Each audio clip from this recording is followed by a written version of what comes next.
gotta. Sorry. Some of you have heard my spiel 4 other times.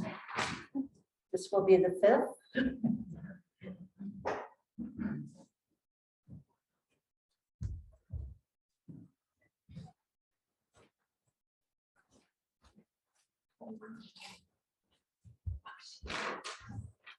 Okay. Thank you all for coming. It means a whole lot to Tori. So we will start as soon as we go over a few logistics. We've got a bathroom in here. There are 3 bathrooms in the house. Actually, 2 bathrooms in the house that you can use. We will have a break in the middle of our session this morning. And but if everyone has to use the bathroom, then that's going to be kind of chaotic. So feel free to quietly get up during the talk if you need to use the bathroom. You can pee outside. That's okay. Just make sure no neighbors see you. Let's see. Toilet paper goes in the trash cans in the bathrooms, unless it's brown, and then you can flush it down. She's got a pretty sensitive septic system up here. There are signs inside for the bathrooms. Please don't go into any rooms where doors are shut. Backjacks. If you feel like you're going to need a backjack over the next couple hours, please get one now and put it at your seat. If you can't hear Tori at all, please raise your hand or use Zoomers. Let me know in the chat room. I'll be checking the chat room all day for questions, comments. If you can't hear us, just leave a message in the chat room. Also, I want everybody to know that you are on camera. We have a computer up here, and so, it just helps everybody if they know who's here and how many are here. It just gives us all more of a sense of being together. Please turn off your phones. Odie will be coming in with Tori. He's he is her dog, her guide dog, her service dog, and he is in constant training. So he might bark when he sees everybody, but he'll settle down pretty quickly. Let's see if there's anything else. Does anybody have any questions?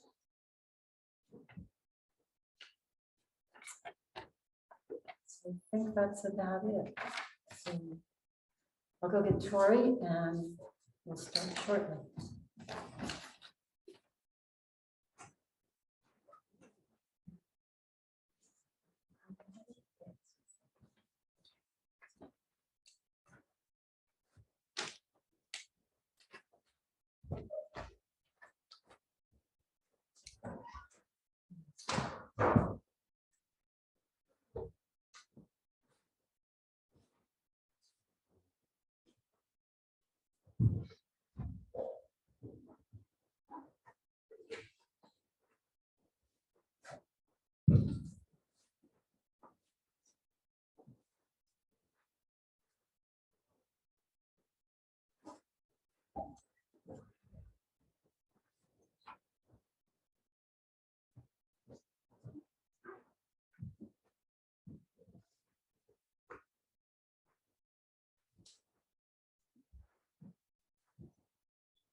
Come on.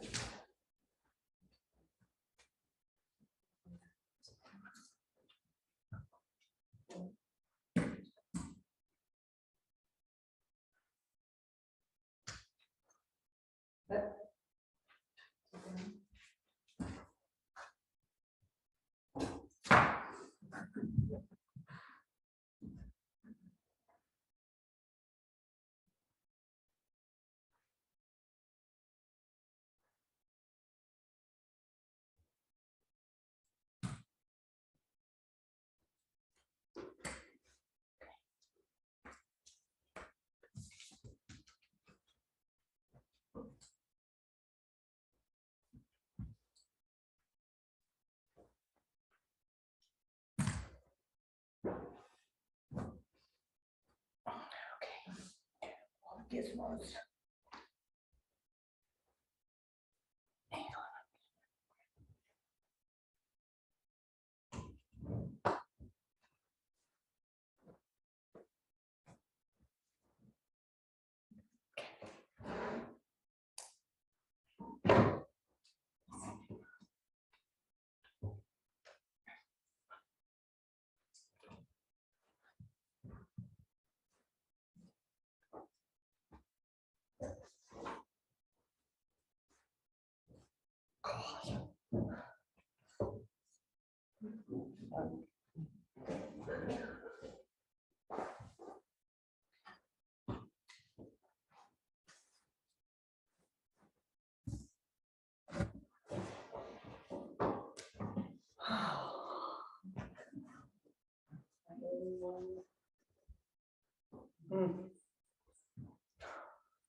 Wow.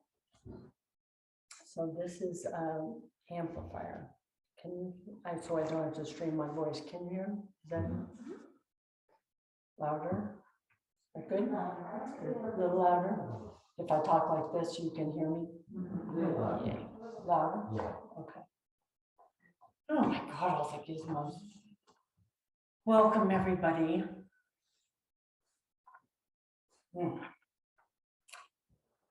So we have 15 people less in this room than we're going to be. People got sick, and so 15 people moved to Zoom. So we have more people on Zoom. Hi, everybody on Zoom. Welcome. I forget that you're all there. So hi. And that you can remember, Kathy probably told you, if you can't hear me or if there's questions or anything, please speak up. I think we have like 60 some odd people on Zoom. 47 right now. Okay. So what a time we are in. And I seem to say that every time we meet, so it must be what is, that this is a time. And I guess one of the main things I want to say is may whatever comes from today may be of benefit. And may we really open our hearts so that we can have this sense of everything that comes, the things that are hard for us, the things that are beautiful for us. May it be that we give this back out into the world. Is this on love? So we're here to talk openly about death, to laugh about it, to cry about it, to talk about my death and your death and the cycle of life, and to kind of normalize this incredible process that happens that we often think of as a failure. This is, how to say this is different than most talks about death.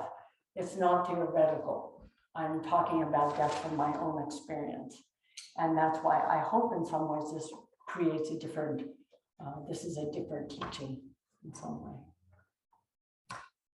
And when everything that I talk about death is exactly in relationship to life.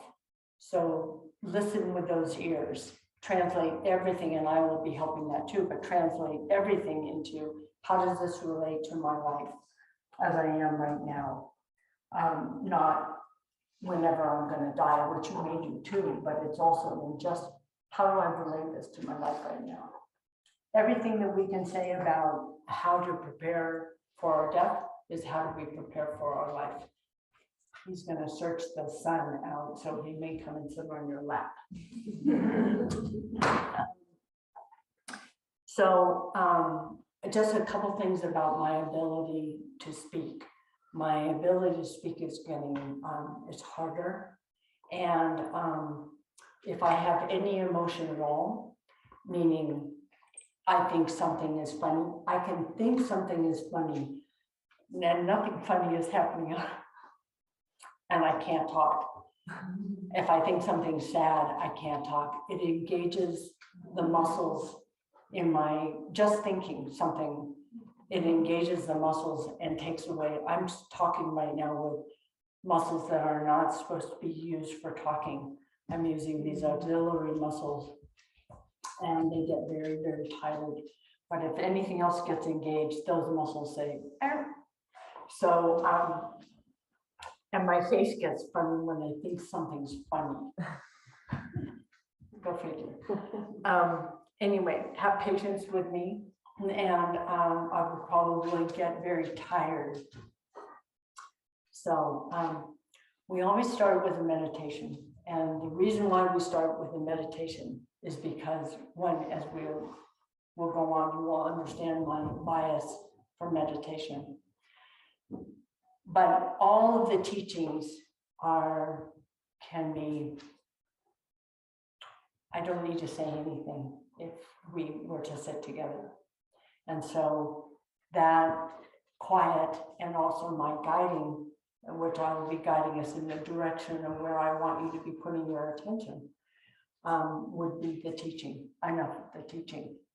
So I will be guiding us on a meditation now and then after lunch. So find a comfortable position where you can feel upright in your spine.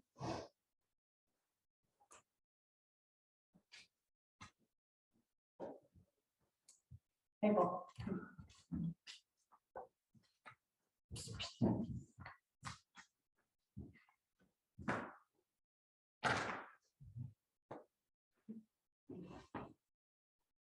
And I get cramps because my muscles are atrophying, so bear with me if I get a cramp.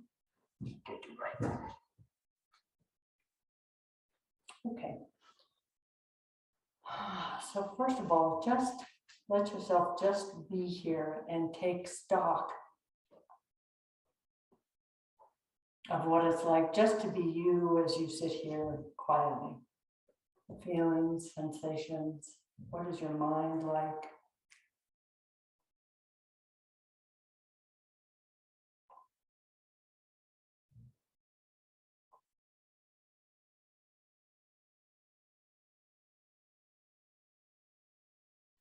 And just begin to listen to the quiet,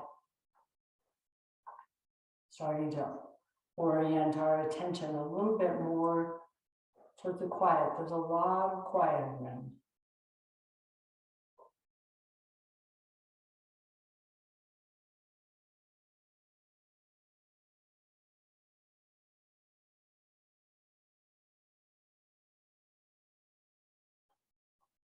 And just let your feet begin to soften and to open from your skin down through the muscles and tendons and ligaments, down all the way into the bones of your feet.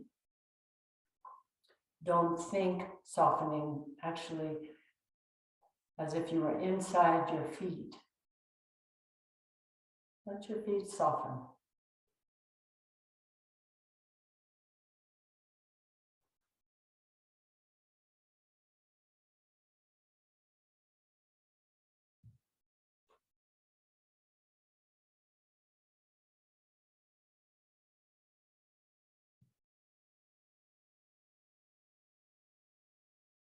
Do the same with your hands. Let your hands and feet just soften and open.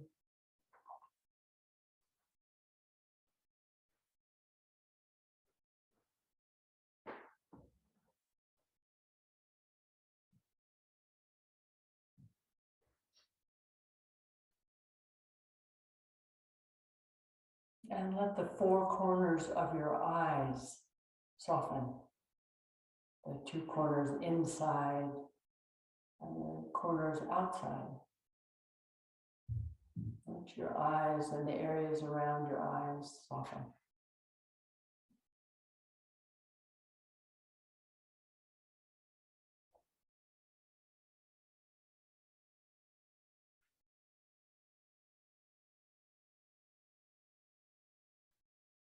And the areas around your ears, inside and outside.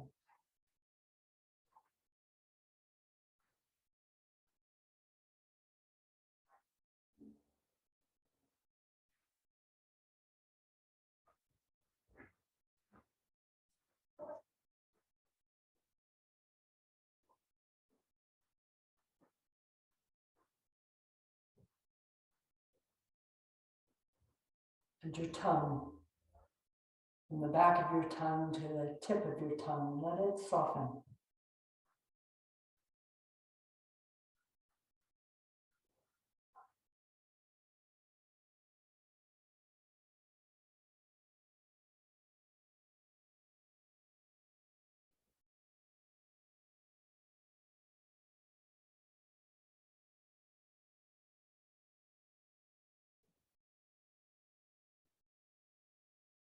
Let your pelvic floor, your groin, and your hips, let them soften.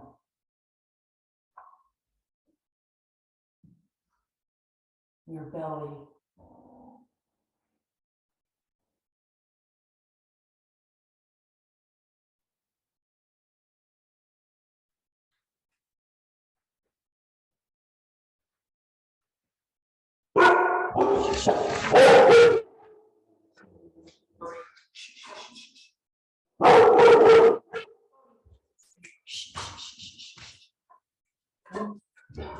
It's okay.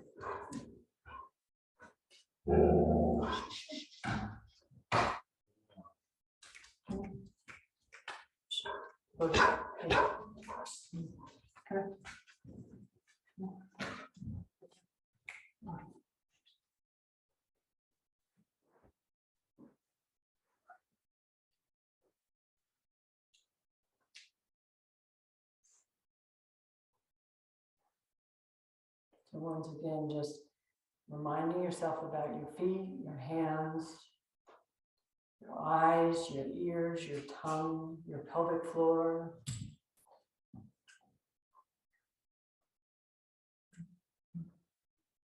Your belly.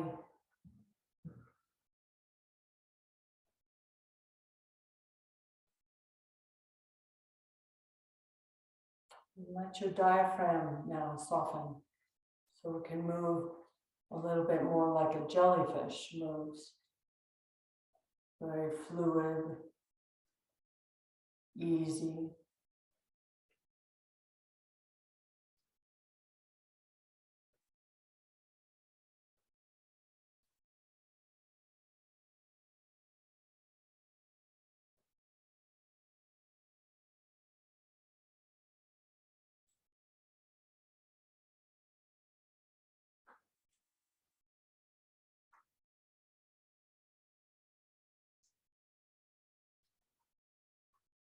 Notice when you begin to soften.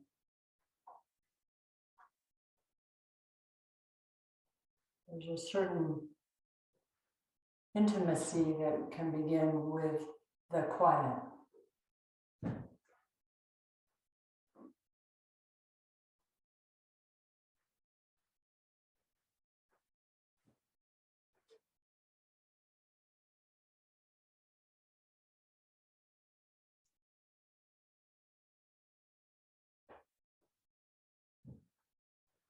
When thoughts arise, no problem. But let yourself just relax the muscle of your brain.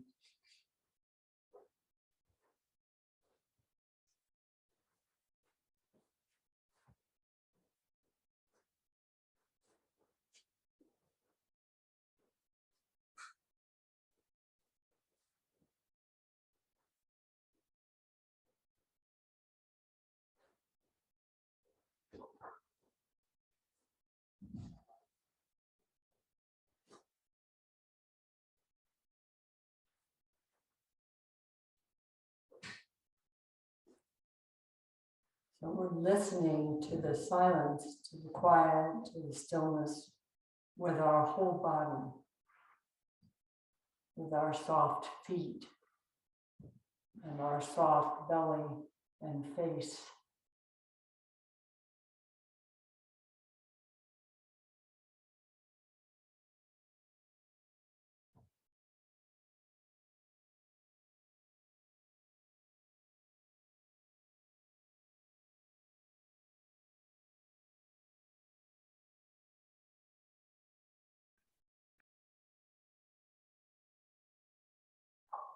As if the quiet is longing for us as much as we long for the quiet. Let it find you.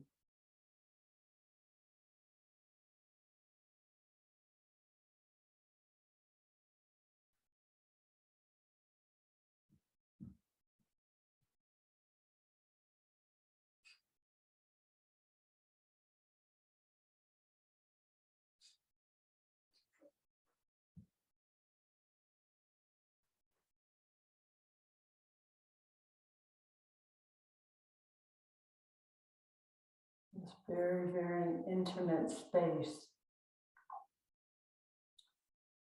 And even though it's very quiet and still, it's very bright. We're engaging in that intimacy with the quiet.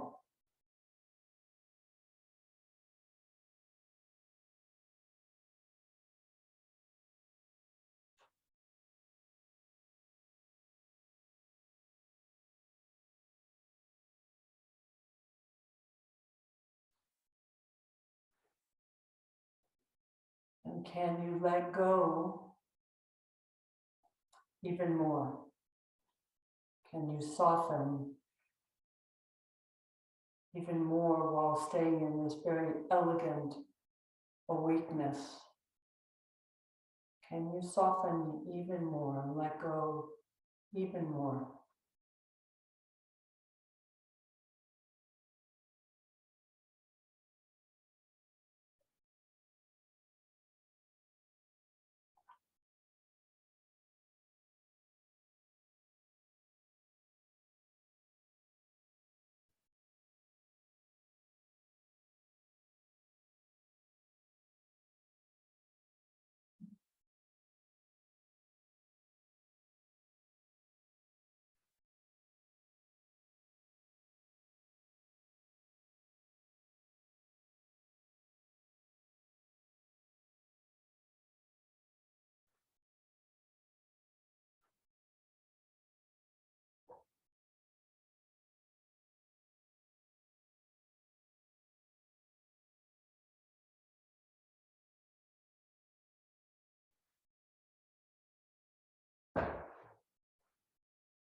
We do not create this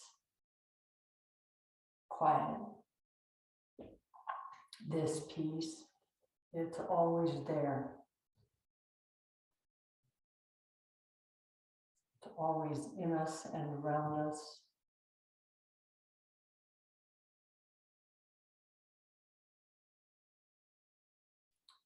We're rather just choosing to not engage in the thought traffic. That is the thought that keeps creating this sense of me.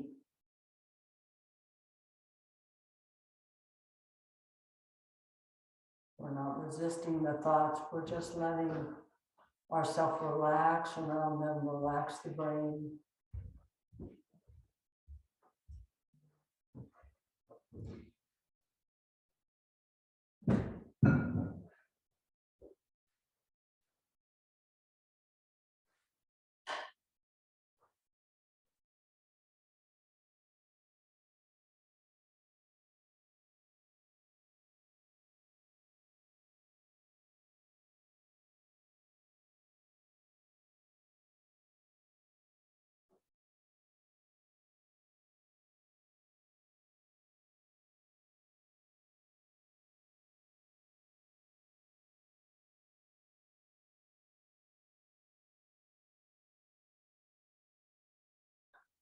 Just before we stop, see what it's like one more time to soften in your feet and your hands, around your eyes and ears and tongue, your pelvic floor and groin and your belly. And just let your breath be very easy, fluid.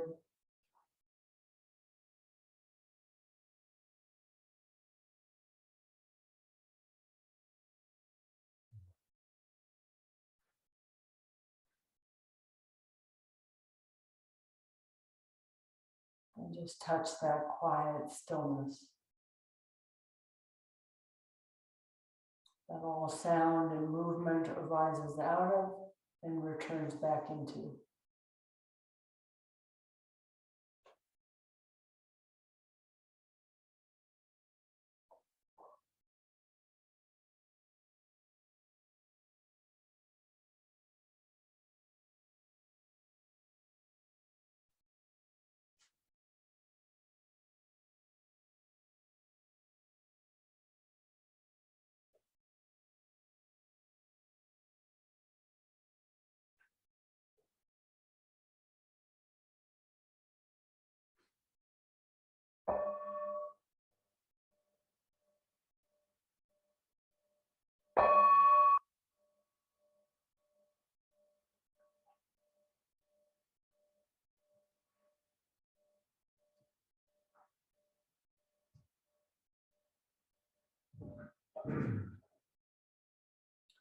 We'll come into Anjali and just hold there for a moment. We hold before we bow in this very intimate, quiet space together. Very poignant space.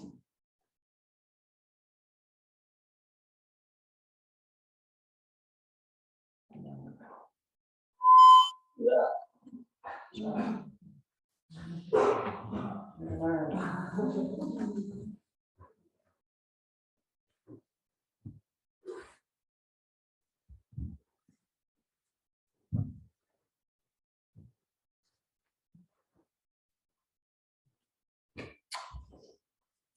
So I will start again in the way that who's doing what there, but maybe I'll move this thing. I think it's just the micro, like it's the mic, yeah. Okay, well, just don't move. Okay, I will start again with my own experience. That is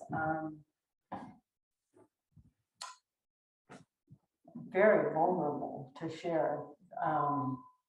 But I actually keep hearing from people that it's very, very helpful to be hearing the actual process of what is happening. and to use it as a way of teaching from. But before I do that, I'm going to just do a very, very brief explanation about the body design and how it dissolves from form into formlessness. And I'm going to do that because it's going to help you understand what's happening in my own body.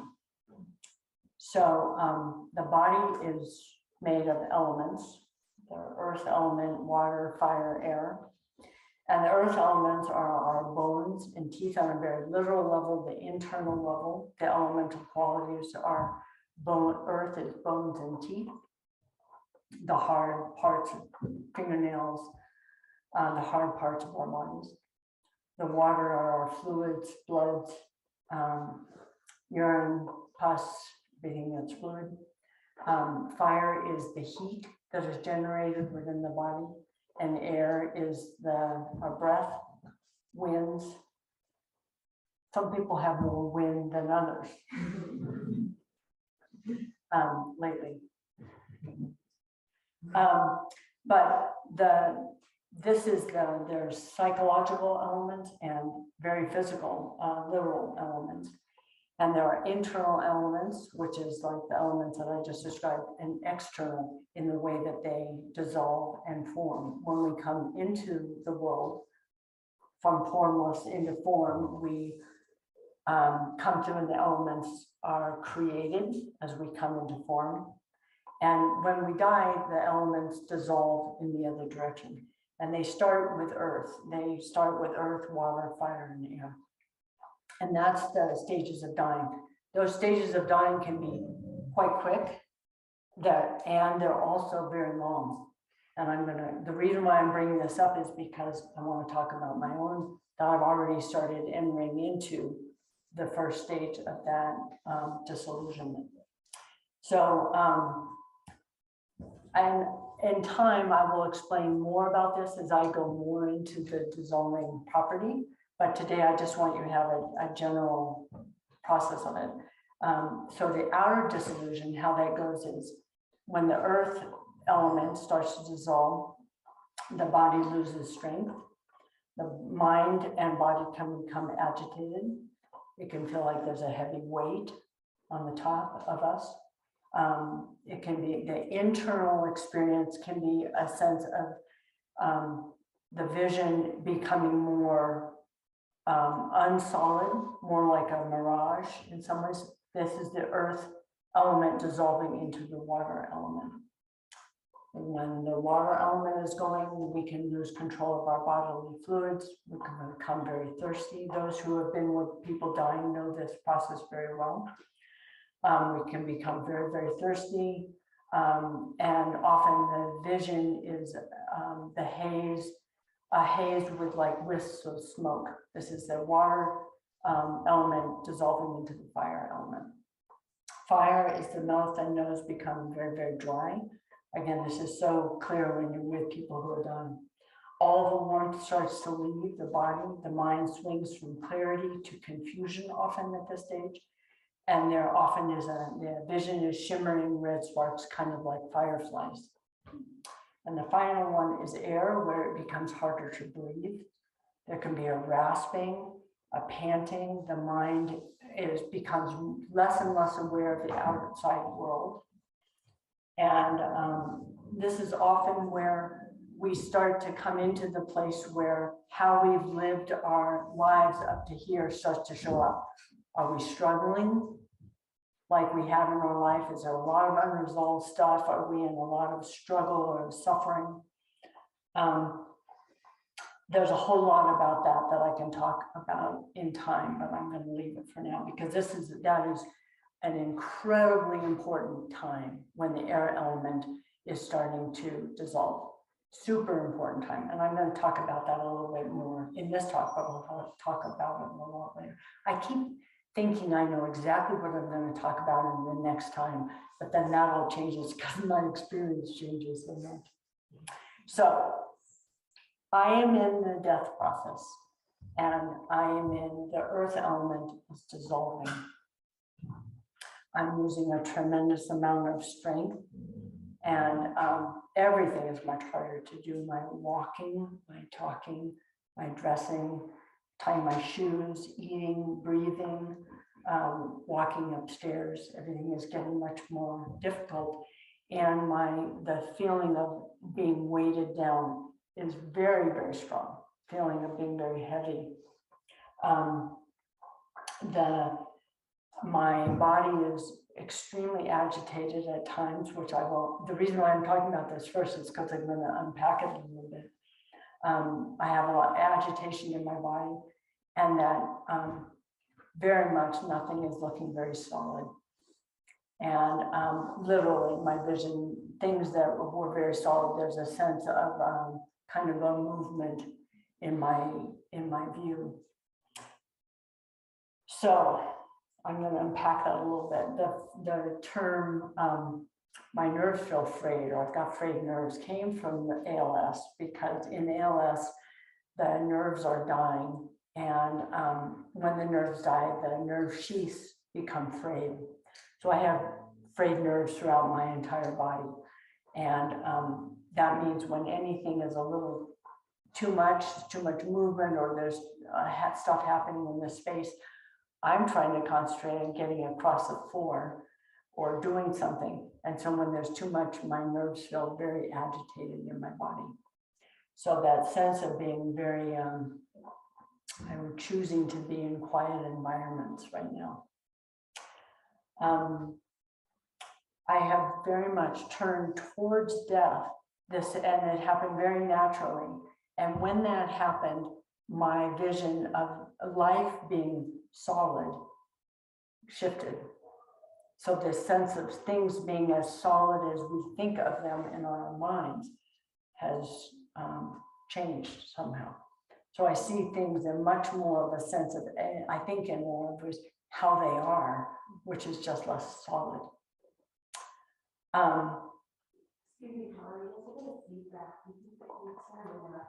Yeah, no worries. I'm trying to figure out what that is. Maybe if I move this over here. Sorry, so sorry. That was worse for me than it was for you. Right here. Oh, okay. Do what? Just turn down? Yeah, sorry, I'm saying. Is that better? Is that better? Yeah, it was just like constantly. Yeah, we don't want that. Yeah, maybe we just turn it down. Yeah. That's, I mean, can you hear that still? Fine. Okay, good enough. Yeah, I can hear it too.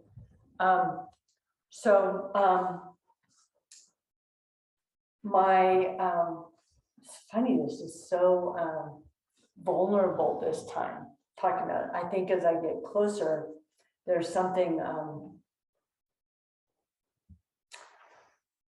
what is it? There's some way that I can feel, it feels so personal letting you in this close, because it's so,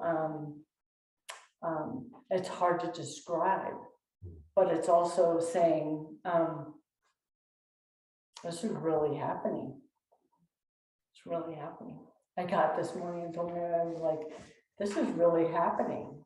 Like more and more that feeling of like, wow, this is really happening. And one of the primary things I want to say about that in how we live our life is that's happening with all of us all the time. This is really happening, not just death, but whatever's happening in your life. This is really happening. And there's something about the not resisting what is really happening is why we don't suffer with things that are shocking, just shocking, that we can still say, this is what's really happening. And how do I actually be with this as it is happening and not check out and not resist? I'll come back to that. So because I have meditated for 47 years, I have a very odd breath pattern. And I'm using a non-invasive ventilator, and the ventilator, they can't get the ventilator to work with my breath pattern because I have a very, very slow breath and a very long out breath with a very long pause. And that just developed over so many years of practicing. And in this process, I have lost 50% of my exhale, which means that for most people, you'd be panicking because that means that I would have to get a feeding tube very soon. It's also connected because you can't have anesthesia and surgery when your breath is past a certain point. So I have to make a lot of decisions, but they're creating a whole new machine so that I can have a non-invasive ventilator that would work with my breath pattern. I'm getting all the kind of physical stuff out so I can tell you more about the emotional and be able to help with your own lives. But I'm just giving you an update of where my physical body is. I went through a period of time of being very irritated with people. And I've figured out what they are. One is that I am incredibly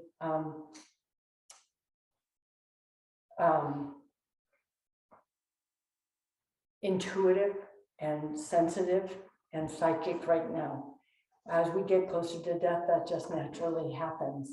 That the things that are a barrier between us and life and our intuitive body become much more thin. And that's part of the reason why I need to be in very quiet environments, because I'm so sensitive right now. And so my irritation was that my bullshit radar is super high. So when there's stuff that's off, it's just like, I don't want to be around it. And because my nerves are frayed, I could feel irritation, but the irritation, I turned it to use it to open my heart.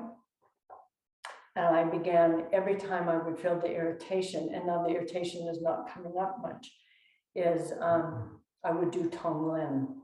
And Tonglen is the practice of taking in the suffering and the pain from myself or from the world, being willing to take it in completely as a dark, heavy light, the literal feeling of taking in the suffering, transforming it and breathing out, giving away the white, clear light of love and care, a big hug, a good cup of coffee, whatever it might be.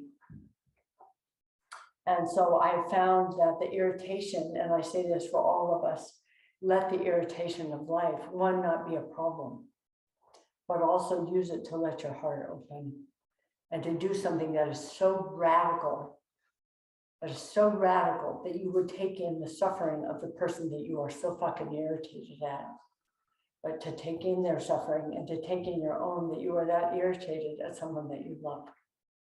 And that is like, can we do that?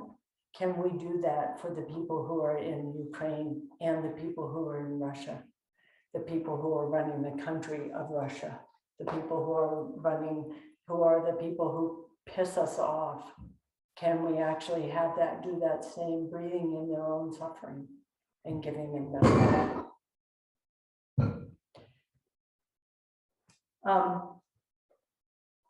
In that, working with the opening up the irritation, I find that then everything in life, especially right now with as difficult as everything is to do, can either bring a sense of irritation and anxiety, or it can open me up to this radical sense of appreciation and love and gratitude. And it's, if I can do it where I am right now, we all can do it. And it's one of the things I really want to say, take a risk here, because it is this place that you will notice when you are nearing your time of death, if you haven't done this, right? This is where we want to do the work now, because as we get closer to death, that is going to increase that agitation. But also, I don't want anybody here to have the regret that they didn't. You still have time. You can do it. Just sit here right now. Whatever's irritating you right now, just breathe it in. Breathe it in. Fully engage with it with no story. Just a little swirly thing inside, transform it, and just breathe out light and love to yourself to whatever it is that's external that's grabbing you. That meditation about letting go. I'm not talking about like the big psychological letting go, but I'm talking about like right in the moment, soften your belly. Like just right now, just soften your belly. Let it hang like a big Buddha belly.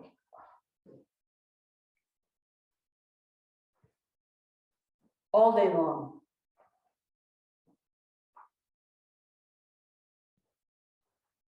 I want to talk about my experience because, as you know, or if you don't know, I do psychedelic journey once a month to help me with this process. And I want to talk about that process because it has been profoundly helpful for me. I've done a lot of work with psychedelics in my life.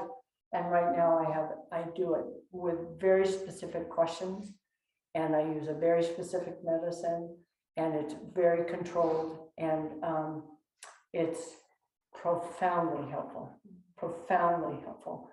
So I want to describe that process to you because, and I've been very conscious to use it as a form of teaching me how to do this process. If I only told you about what I learned from this, that's all that we would need. So it's been amazing because when I was diagnosed and I started this process, I asked originally, tell me how to die. And what it did was it showed me the fruition after death. And it did that many times. It showed me just giving me the fruition after death. And what that means is it showed me about the cosmos and this beneficent quality of the cosmos and how easy it is to just come from the formless back, from the form back into formless. It showed me this, the teachings about love that are not, we talk about love and it's so cliche. Sometimes when I hear people talk about love, I mean, it's just embarrassing that I get so triggered by it, but it's really getting, and this is what everybody says in near-death experiences. When they come back, they say, if only I knew what I know now after this near death, that everything is love, that it is what generates the movement of the cosmos. It is what generates the growing of the tree, other than the totality of the sun and the sky and the air and the soil and everything. But that the whole energy of it is actually love. And that the getting through these journeys is this sense that feeling it in the sense of a quality that is so beyond what our egoic mind can imagine. We can't fathom from the egoic mind because the egoic mind is still in the sense of attachment love. And so there's a place that we have to let go of that. And again, I'm the finger pointing at the moon, right? I cannot express the moon. You would have to experience the moon, but I'm the finger pointing at you to open up to not knowing, to knowing that there's an element of love that is so much bigger than what we can fathom. And I think just knowing that is what helps us open our mind, even if we don't feel it completely. I know we all feel it at times, but in these journeys, it's so palpable. And one of the biggest things that it showed me in the fruition quality was about singularity. And I'm going to read this beautiful, beautiful poem from Marie Howe on singularity. Do you sometimes want to wake up to the singularity we once were? So compact, nobody needed a bed or food or money. Nobody hiding in the school bathroom or home alone, pulling open the drawer where the pills are kept. For every atom belonging to me as good belongs to you. Remember? There was no nature, no them, no tests to determine if the elephant grieves her calf or if the coral reef feels pain. Trashed oceans don't speak English or Farsi or French. Would that we could wake up to what we were when we were ocean. And before that, to when sky was earth and animal was energy and rock was liquid and stars were space and space was not at all nothing. Before we came to believe humans were so important, before this awful loneliness. Can molecules recall it? What once was? Before anything happened? No I, no we, no was a verb. No verb, no noun, only a tiny dot brimming with is, all, everything, home.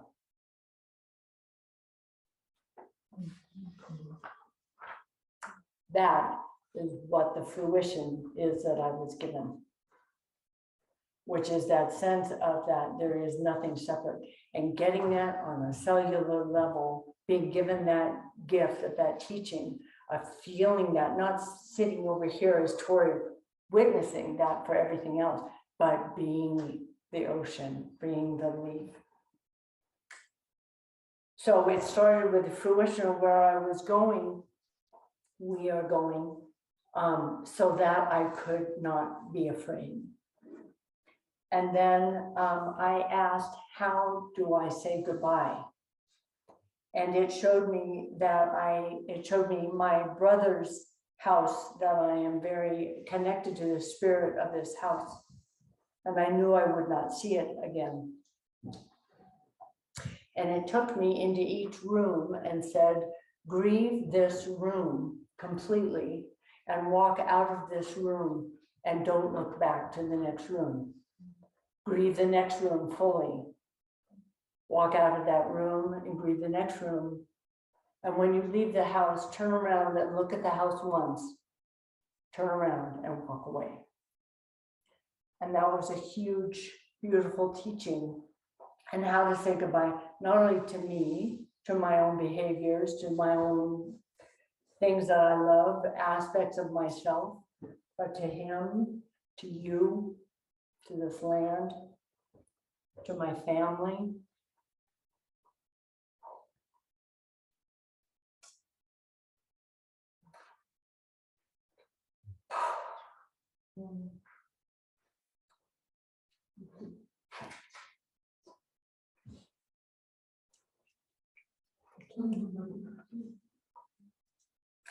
But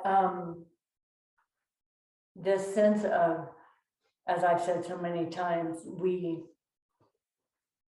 when something arises, we feel it completely and then we let it go when it passes and we don't go back and pick it up. It showed me how to be with, well, I'll come back to that. It showed me how to trust what is showing up, everything, no matter how hard it is, to trust what is showing up.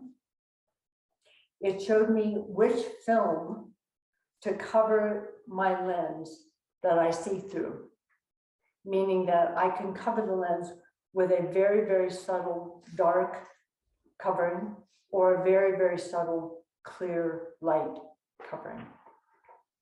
So subtle that if you were to just look through it, you would not notice that there was a film.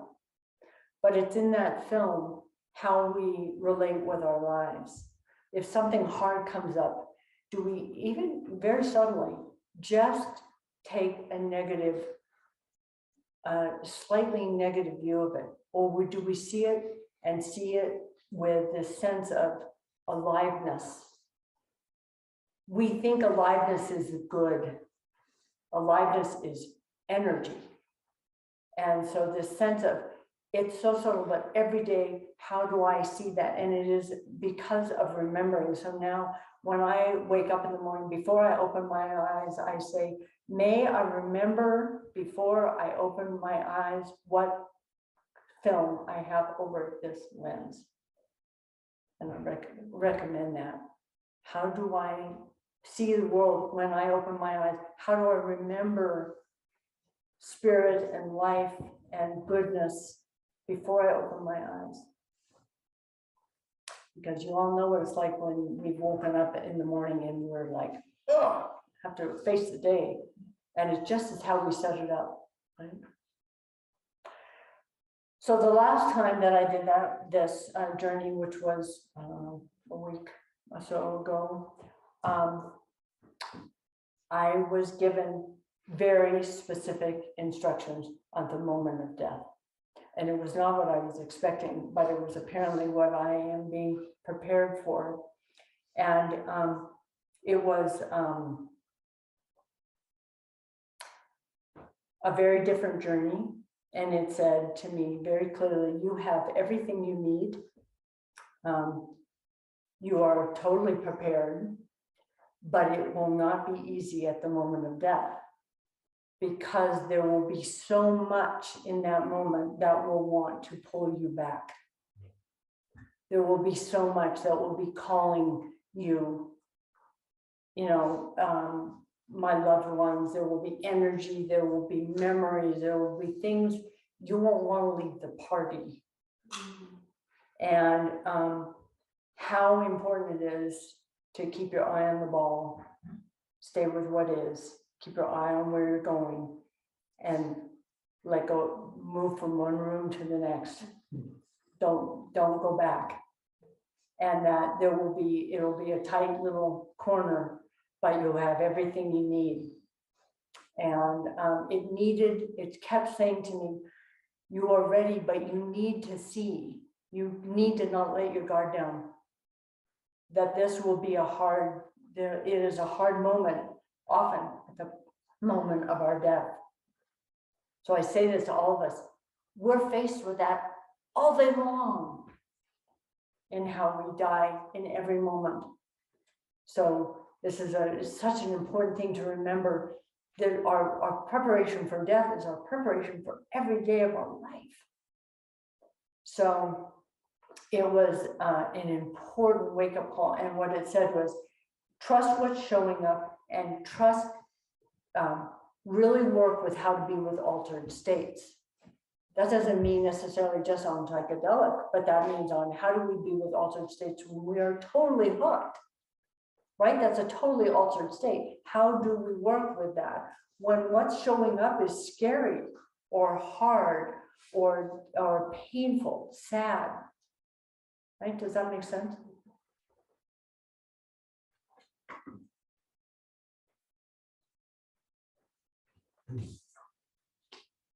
I got a lot of stuff to say here. Apparently, I got a lot of stuff to say. Gosh, I thought we'd be taking a break. Okay. So one of the things that's been happening for me is that there are no decisions lately. Everything just is like it's the next thing that I'm supposed to do. What a relief. I'm not having to make decisions. It's just like, oh, this is what has to happen now. This is what has to happen now. And I am deeply trusting the intuitive message that happens. And part of that is because I am really, really intuitive and psychic and sensitive right now. And that's why I ask people when they are around me, really take responsibility for your mind state. There's a much stronger turning towards the quiet, towards pleasure, towards not being productive. And pleasure comes in incredibly small ways right now, of just sitting and staring out the window is what brings most of the pleasure. I strongly recommend that you just stop and stare out the window a lot, because one day you might not have the ability to do that. ALS is a gift. if you have to have a terminal illness, because there is no hope and no fear. There's no cure. And that gives me no hope, which is such a blessing.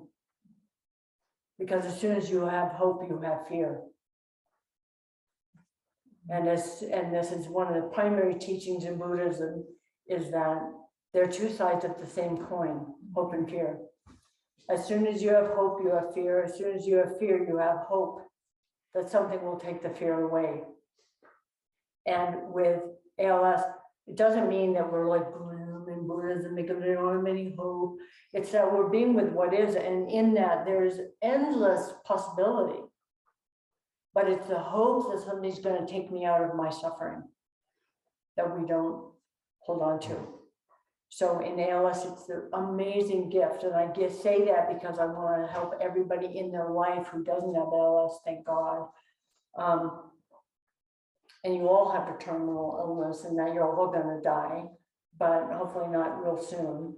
But that when you're given that opportunity so clearly, that's why at first when people said, we got to find a way to save you, I'm like, no, be with me right now as I am. Because as soon as you go off spinning about there's going to be some miraculous cure for me, which most of the people who've had what are called reversals, they found out that they were misdiagnosed. And so I'm actually like, I'm not looking for anything to save me. I'm actually finding out how can I be here fully, completely. And I really want to offer that as a teaching in and of itself. Let go of hope and fear. This idea that something out there will save us from our own humanity. It won't. That comes from what's happening in here. And this sense of ultimate potential. Miracles happen, of course, but I don't want any of us to spend our time in the hoping or the asking why. Such an important thing. Let go of asking why. Something that is quite challenging for me is that I look very normal.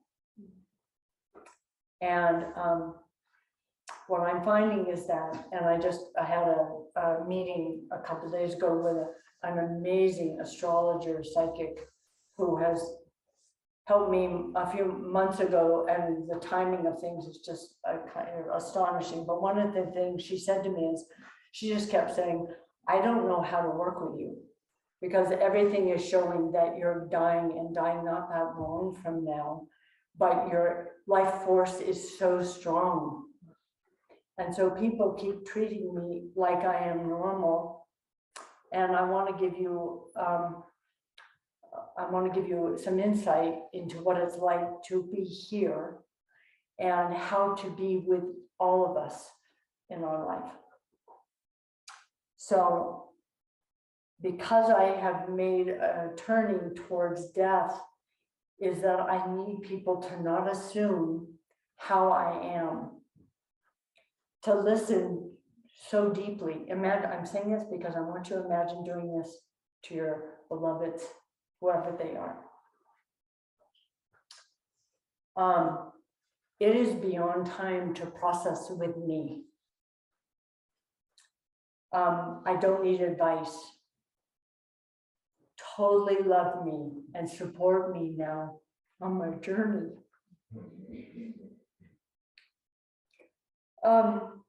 Ask me what my experience is like.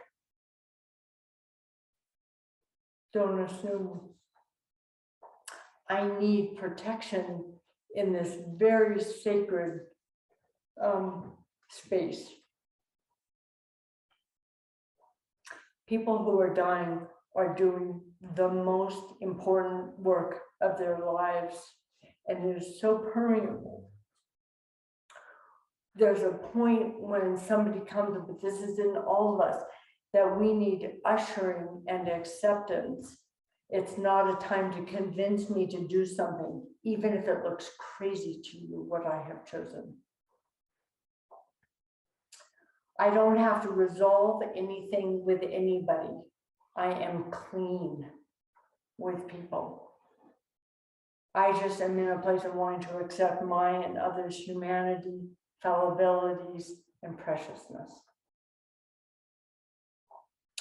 I really have this feeling, I've had a very strong feeling that our souls cannot enter the mystery. We can't cross over if we are all bound up and pulling this big, huge shadow bag behind us. It's this, and it's not like we just suddenly drop the shadow bag, but what I have found in my own process is that there's a natural untangling of things that were hooked in me.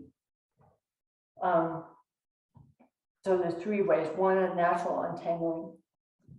2, there's just an acceptance that I'm as just fucked up as everybody else. I'm just as normal as everybody else. And there's some things that I'm just totally accepting. And there's so much peace about that. And the final thing is, there are places that along the way I have had this little place that like a light goes, there's a little shadow right here that still needs you to just shine a big bright light on it. And just by really shining the light on it, it will resolve. But I can't look this way. So I say to all of us, be conscientious about those places that are still hooking you, those habitual patterns that you keep seeing happening. Just really notice them with so much acceptance and love. Often that's all it needs, is to really have that place where we meet that with so much love. The more constrained I become, the more free I feel. The less I can do physically. It's like the mandala principle. The more that the mandala has very structured external, the inside is spontaneous and wild and free. So the more restricted I become, the less that I can do physically. The choices are restricted, and there's more freedom inside for me to explore the wildness of existence. The less choice we have, the less angst. I really want to say that to everybody in your life right now. Look to see where you complicate your life, because it brings angst. And I would like never be the one to say that, because I have led such a complex and full life, but I would say that now, this really deep sense of like, simplify your life, because there is less say.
Does this help? Can you hear that? Good enough? How's that? Better? Okay. We'll come back.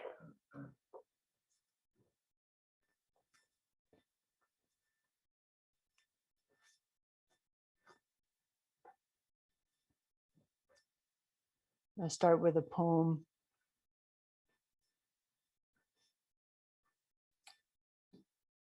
Let the life breathe in me. Let me be perfect like this. Light snow falling through all my holes, across all my mistakes. But the sun and my friends there beside me in all that is imperfect and strange. Light snow falling through all my holes, across all my mistakes. But the sun and my friends there beside me in all that is imperfect and strange. I don't know who that's by. So to shift a little bit, I'm not talking about me. I want to hear what you think about me.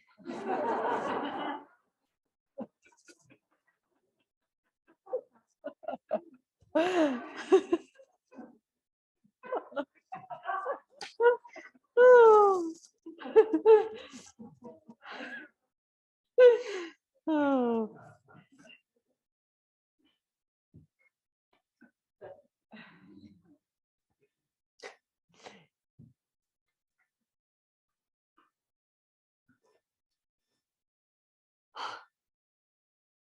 Don't think funny. Don't think funny.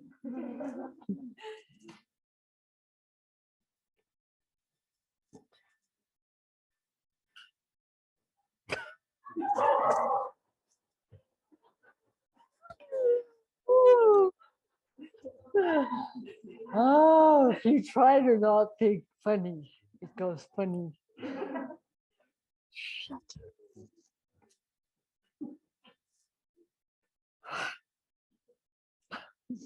up. No funny.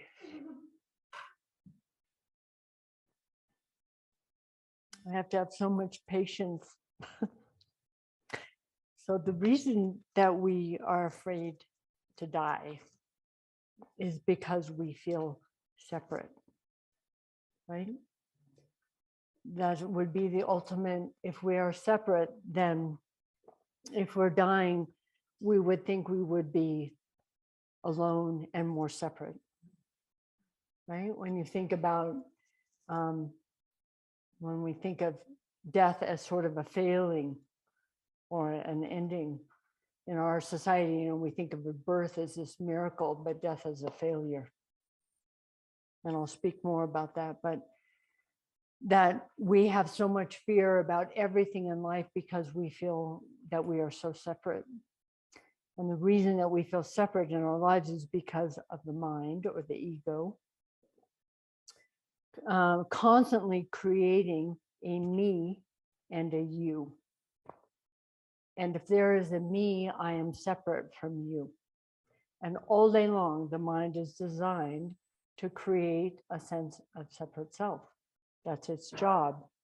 All day long, it is doing, I think this, I think that, I look this way, I look that way, they look that way, they're doing this, they're that. Everything is creating the separation. This is again where the finger pointing at the moon. When we're actually the moon, there is no separation. We're actually experiencing life in that moment when there's just the isness, not the overlay of what a thought is about that experience. As soon as we put the thought about the experience, we've created some separation. So this is, and every thought we have, we often become completely identified with the thought.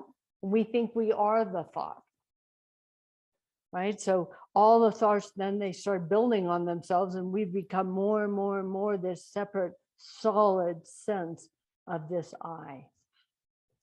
Up. Like treats? Bodhi, come back here. Come back here. You are, Gretchen, you are, without a doubt, you are the treat. Drop down. Drop. Oh, there's a little sun right there. Okay, so we're going to do a little meditation to work on something, but I'll just say a couple more things before. The primary way to work with this is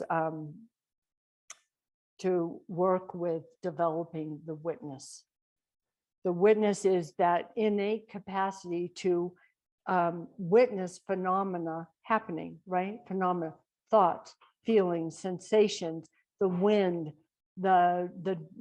anybody moving outside, your experience. If we have developed the sense of the witness, which we would say, if we were to go body, soul, spirit, if we were to say that, we would say soul is sort of the place that is not in this human form so much, but it's the aspect of ourselves that can witness this human life, right? And I'm going to give you some examples while we're practicing. Hey, quit. Don't chew on that. That's your leg. God, he's so cute. So in this capacity to develop the witness, we can start to witness the aspect of the mind that is a very natural process that is creating the sense of I, the separation. So we can start to see how we're identified with the thoughts. This is so important in life and in preparing for death. The ability to see ourselves, to see what we do, to see something that is bigger, to stand back here and to watch so that we can stay connected to that is much bigger than us and be able to keep seeing and experiencing that we are not separate. But it's just what the mind does. So find a comfortable position. Come over here. Come in. Don't keep chewing on that thing. Okay, so Let's just find our breath through that jellyfish-like breathing, with just letting your diaphragm move so soft and fluidly, with sweet, nice, gentle, sweeping breaths, not by efforting, but by letting your natural, longer breath happen.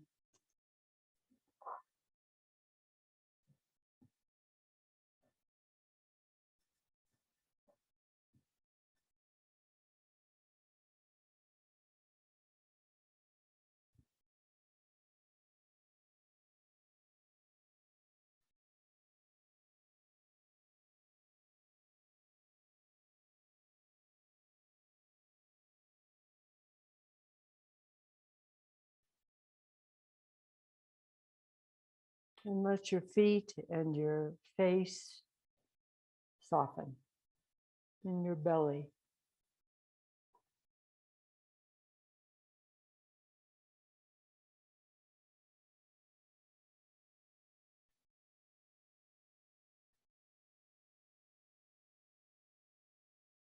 And just begin to notice whatever is most predominant in your experience right now. Might be your knee is hurting, or you're cold, or you're hot, or your mind is agitated or tired, or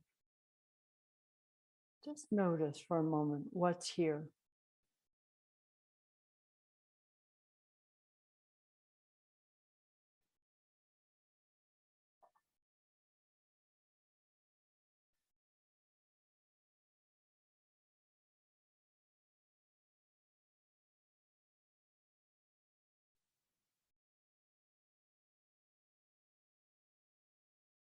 Notice that you can notice it,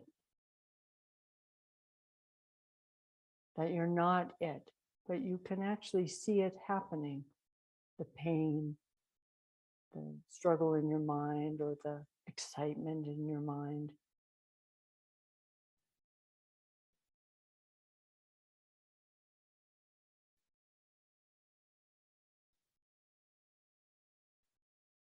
Now we're just going to turn our attention towards our minds.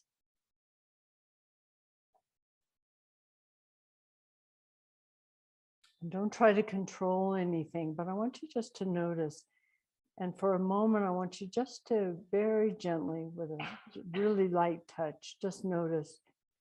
You might see worry or planning.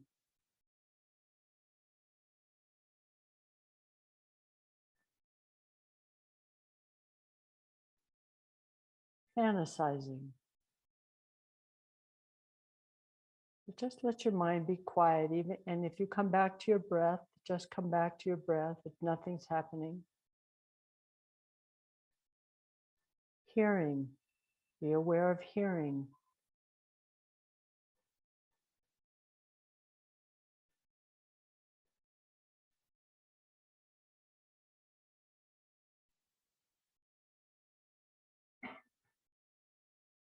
Aware of hearing again.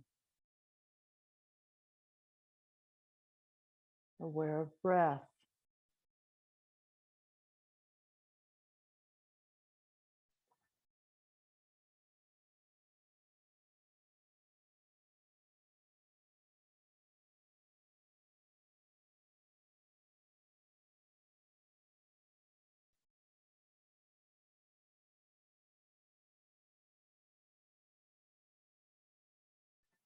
Just noticing when thinking comes along.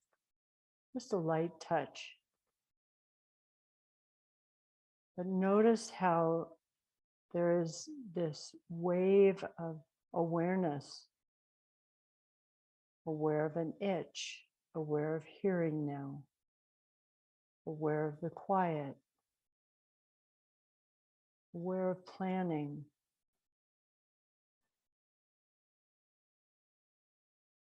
Just witnessing the phenomena of life arising and passing away.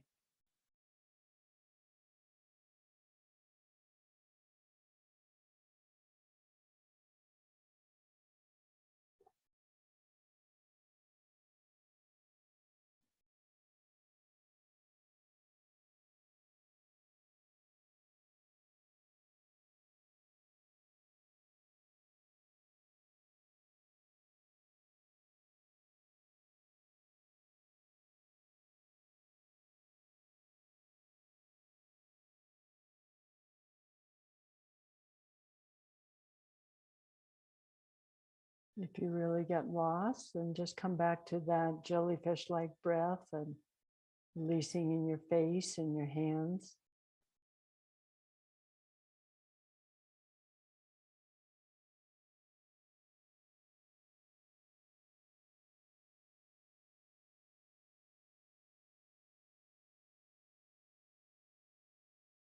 When we take the position of the witness,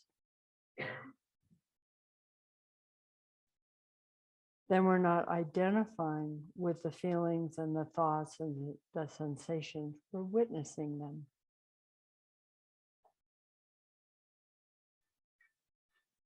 And that can be seen is not the seer.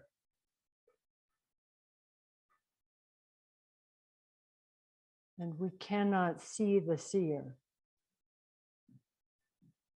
We could say that would be more like the soul. That does not go on and then stop, arise and fall. That does go on, excuse me. That is the immortal I.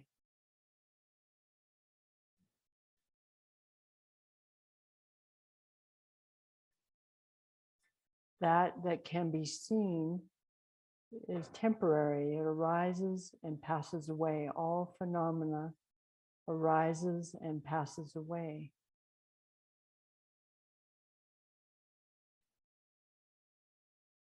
Notice as you sit here, every experience you have is changing.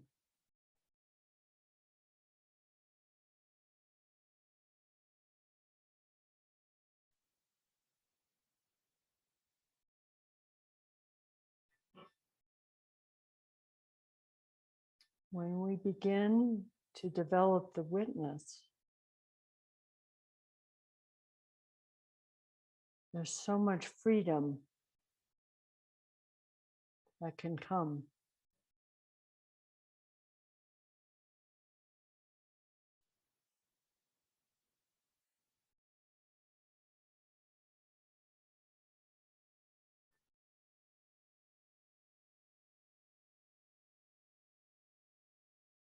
So much less fear.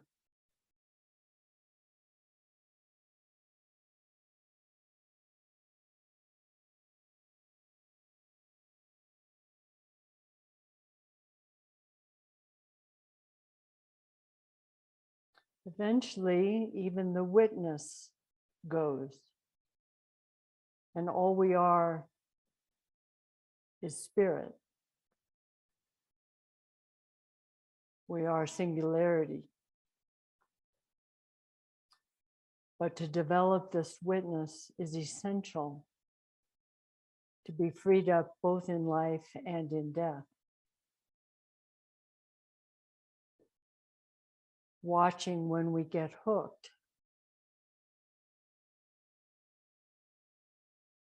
Watching when we are touched by something. Watching the pain in our knee or our back or our hip or whatever, and not identifying with the pain, but noticing the sensations of sharp, radiating, hot, cold, not the story about our pain. I'm never going to heal. I can't believe I did that. I wish it would go away. That's the suffering of pain, not the pain itself.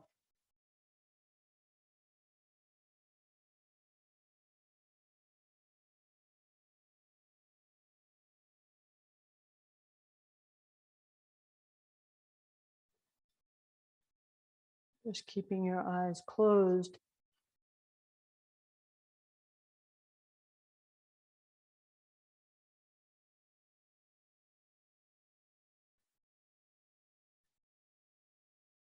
So whatever we can see or witness is not the vast capital S self or awareness. like your eye cannot see itself, your eyeball cannot see itself.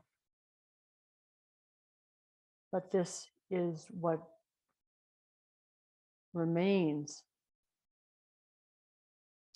We feel that we are the same person that we were yesterday or when we were born. In fact, we don't know a time when we weren't ourselves. Every cell in our body has changed and died hundreds of times. Not one cell in us is the same cell as when we were born. Everything has changed, but something has not. Something has remained. We could do anything, we could move anywhere, but we would still feel this inner I-ness. There is something inside you that is not memories or insights or moods. All those things have changed. What is this I-ness? This transpersonal witness. All of us have this same inner I-ness. All of the transcendent eyes is but one eye, all taking on different forms.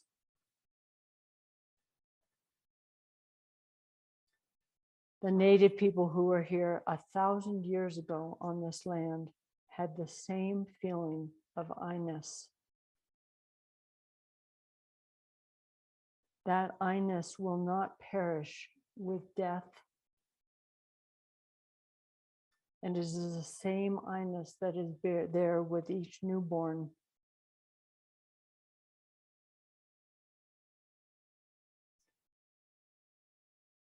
Whatever you can see or witness is not this I-ness.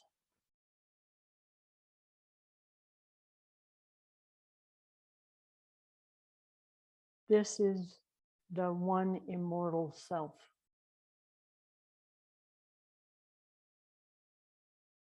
And this is when we come in touch with this and we develop this witness in us, it is the real meat and potatoes of our ability to let go.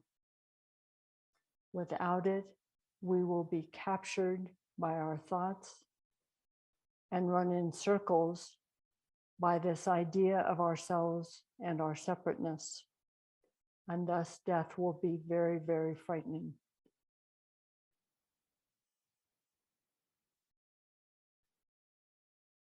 I'll read a poem with your eyes closed. It's called The Kiss.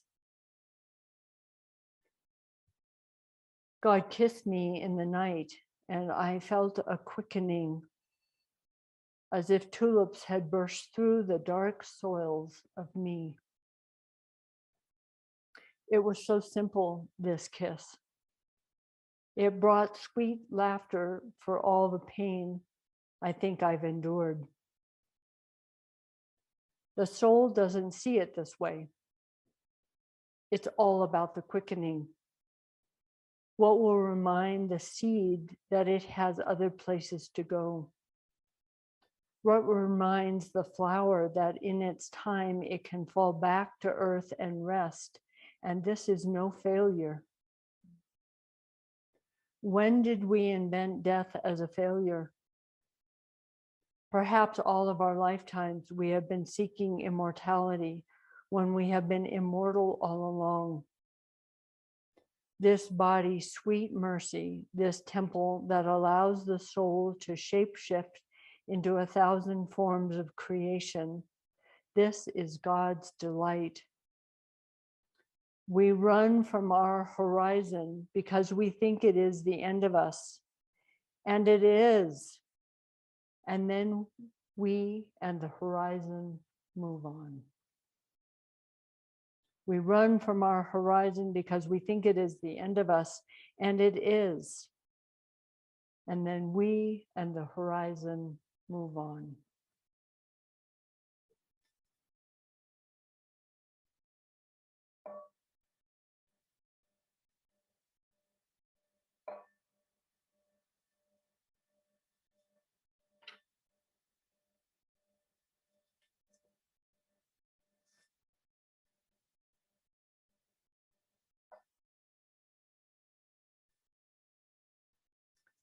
Coming to Anjali.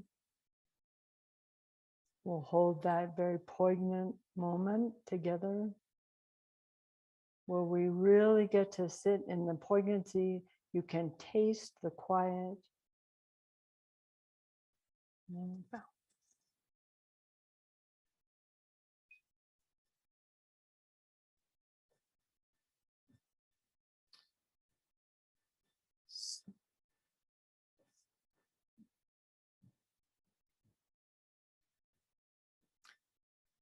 So you can see my bias for meditation and how important it is that we have some sort of a spiritual practice, especially one that works with our relationship to this witness, so that we learn how to be in our lives and have a way to work with things.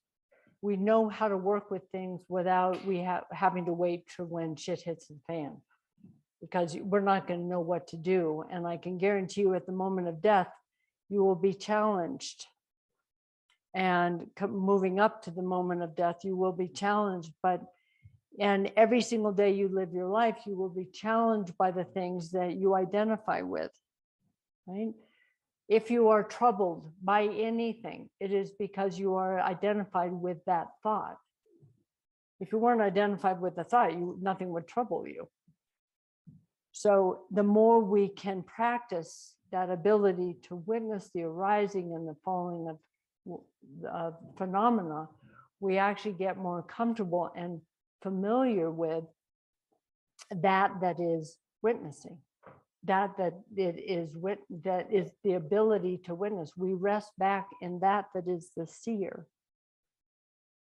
You will need that throughout your entire life, right? Develop the witness. I can't say that enough. So in our spiritual lives, which includes death, I often say it is a solitary practice best done in groups. So thank God for our community and for our sitting together, because that's why we sit in Sangha, because this is a solitary journey. You come into the world alone and you will go out alone in the physical form, not in the immortal sense, but it can feel very much alone. That's why this is such a beautiful thing, to have a community where we can do this together and we can support one another and we can laugh about this whole ridiculous thing we call our human journey.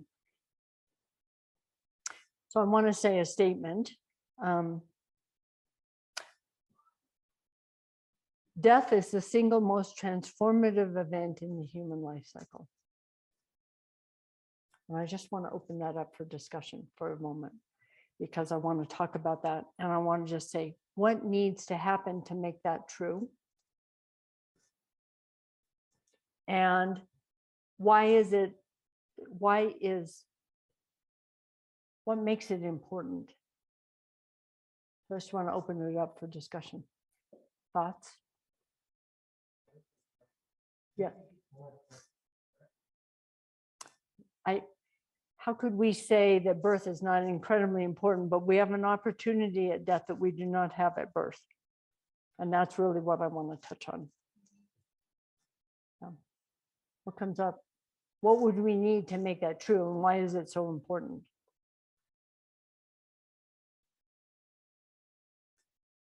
Don't be shy. John.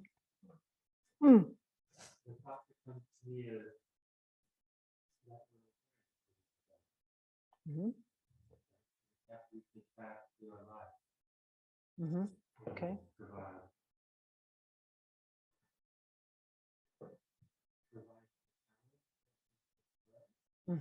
Okay, great. Other thoughts? Yeah.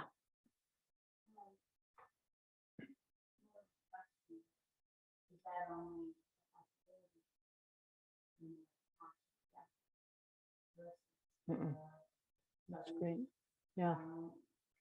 Yeah, no. Yeah, great question. That the thought is, Great. So Lauren was saying, is that true in a conscious, and if it's not just a conscious death, and all the different ways that we can die? And I would say, no, the thought that death is, has the potential in any way that we die. And whether it's fast or slow, whether we're conscious or not, we have the ability to totally wake up at the moment of death. And part of what part of why we practice is so that we recognize that moment when it happens, even if it's an instantaneous death. There's a moment when we have that ability to what is called recognizing ground luminosity, which is really what is awareness, which is the seer, which is the vast mystery, we would say. We have that opportunity all day long in our everyday life. But in the moment of death, that ability that opening is incredibly strong. And we need to be familiar with that. But it's thought that everything can come to fruition in that moment, whether we're aware or not. We have more of a likelihood to have that happen if we're aware of it. But why is transformation important? Why would we even care about that moment? That's, I think, the question that I want to keep kind of asking is, why is that transformation so important? And why is it, if we have the opportunity to have this awareness, not only for the moment of death, but in the moment of waking up every single day? Death is the single most transformative event in the human life cycle. So what John is saying is like, there's this all of a whole lifetime that's coming along up to that moment. But I would say what needs to happen to make that true is that there's a sense that we have to support. If we enter death fearfully, with just a lot of fear and a lot of holding on and a lot of baggage that we're carrying along with us, then that opportunity in that moment, it's like death is a window that opens up really big. It's so, that disillusion of the form into formless, we go back into that vast mystery that birth then comes out of again. And that opening right at that moment, it opens so wide. And then it'll close back down again. What do we need to be able to come at that? And I think from a personal standpoint, not a community standpoint of how we support, it's a sense of knowing that that moment and every moment of our life is actually, that is a very, very beautiful, joyful moment. It's an incredible, it's a beautiful moment. I'll just say that. And that we have that when we see a beautiful sunset, when we've had a really close conversation with a friend or a lover or whatever, or we are just suddenly have something, a bird sings and it just opens our heart. We have that moment that the window has opened in that moment. Let ourselves actually wake up in that moment. We miss those moments by creating the sense of I again. God, I wish people were here to be able to watch that sunset with me. I can't believe she didn't make it. I want somebody to be witnessing this with me. I'm so alone. Oh my God, you see what happens after we've just had this experience. Yeah. Death is a wake up. Sit with dead persons and it brings me deeply present. Seeing to the dying or dead wakes me up. Waking up to aliveness. Yes, right. Definitely. This is why I want people to come and be with my dead body.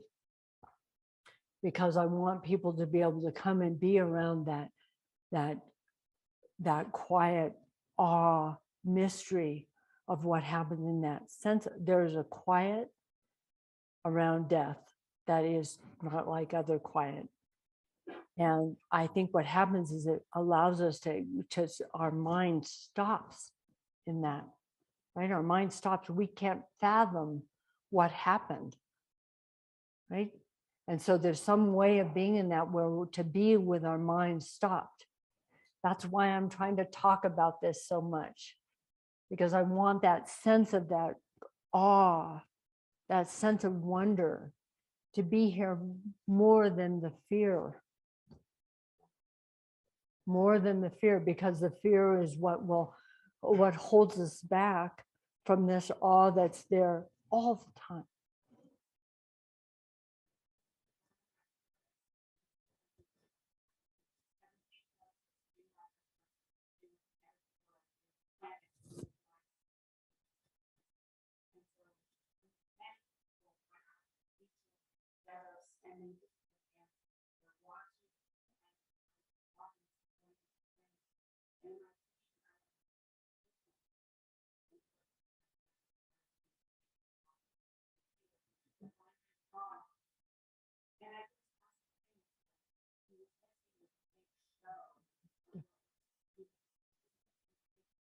Yeah.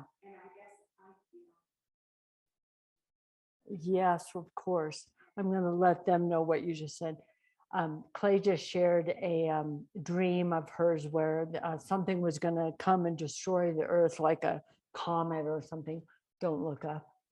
If anybody has seen the movie, the opposite of Don't Look Up.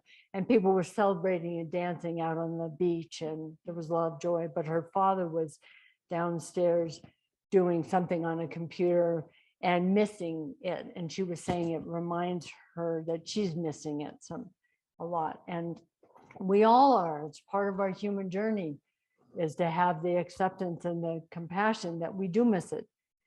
And as I often say, we must forget to remember. It's in the remembering. If we always remembered, we would not recognize the ecstasy.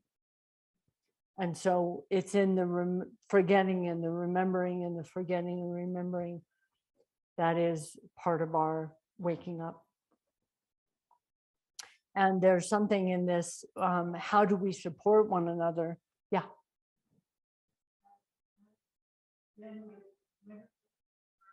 Mm.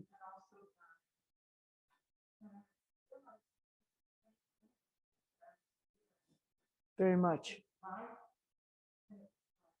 Yeah. Yeah. That being with birth and death can be have that same feeling. And it's like when a newborn's born, it's sort of like, where did you come from? You know, that just awe of like, and the depth and the wisdom and so much love.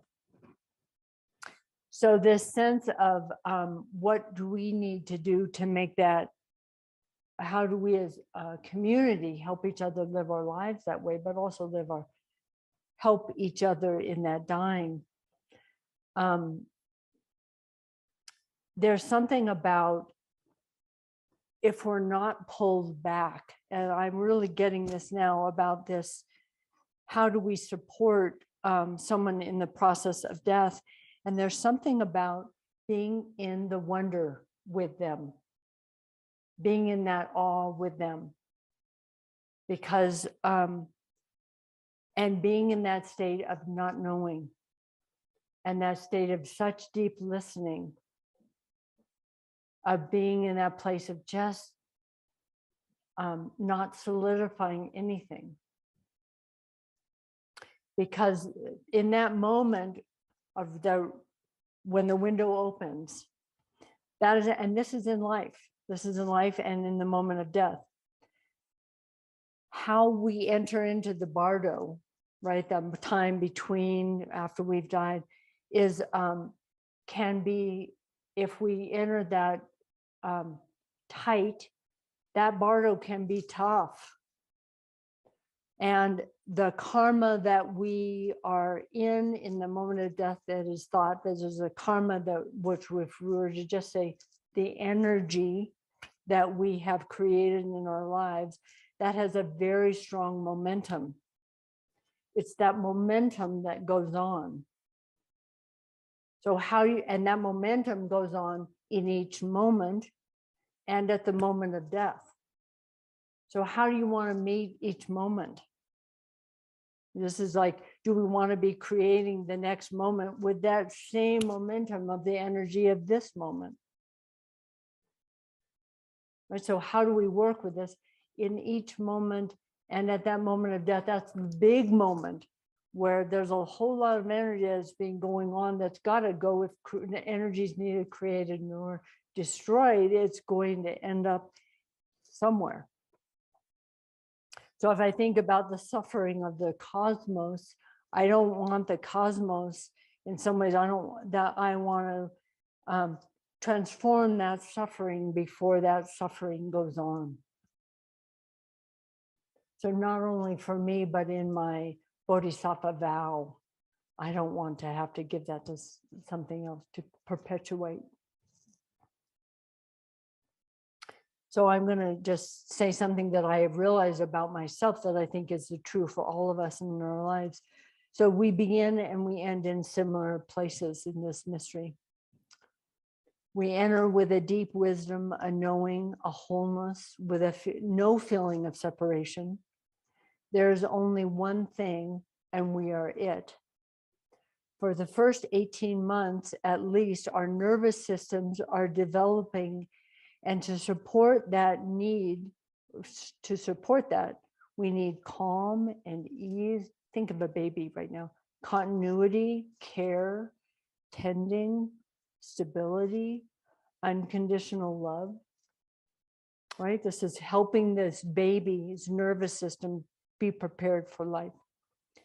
This helps us transition into this world and prepares us for our humanness, prepares us for the formless into form. I don't know exactly when I'm going to die, but I have a pretty good sense of it. And around 18 months prior to my death, I realized I was entering the same process, but in reverse. Sorry, my talking's getting a little tired. I realized that I will need to be tended as a baby the more paralyzed I become. But more importantly, I need to be supported in the same way as I prepare to return to the mystery. I am needing more calm, continuity, ease, being seen totally in my wholeness, and to be unconditionally loved. This supports my healthy transition back into the mystery, from disillusion from form into the formless. Imagine if we treated all of us this way, that there's a sense of all of us in this state of not knowing.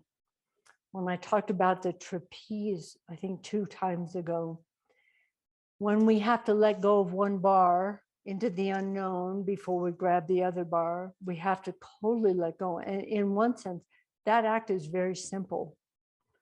But if the world pulls on you in that moment when you're letting go, what happens? Right. So can we support each other so much and stop asking why, both in our own lives and of each other in some way? There's a way that that sticky quality where we keep wanting to pull someone back to the bar that is familiar to us. We want to pull the person back to the bar that is familiar. Think of what we do in that energy. And we do it all the time. So this sense of that, if someone is hurting someone, we in our part of our compassion is we intervene in some way, in this way that we can share honestly, but to know that each of us is going through a very difficult journey to live our lives, but also to, especially when we're heading towards death, give them room to go through this. So I want to give a bigger picture of how to help someone die, and then get more narrow to the actual moment of death. And this will get more and more refined as I get closer. I'm learning so much. I seem to have so much to say each time. I'm afraid, like, it's going to be like 4 hours, then 7 hours, and until I can't talk. You'll all be so glad when I can't talk. So how to help someone die. So, and I say this from my own experience, and I have been with so many people who have died, and I think I didn't do this. And I wish so much I had done this. So if somebody has made a decision about treatment or about something that they need or want in their life, support them. Offer alternatives if they have not yet made the decision. Once they have made the decision, support them completely.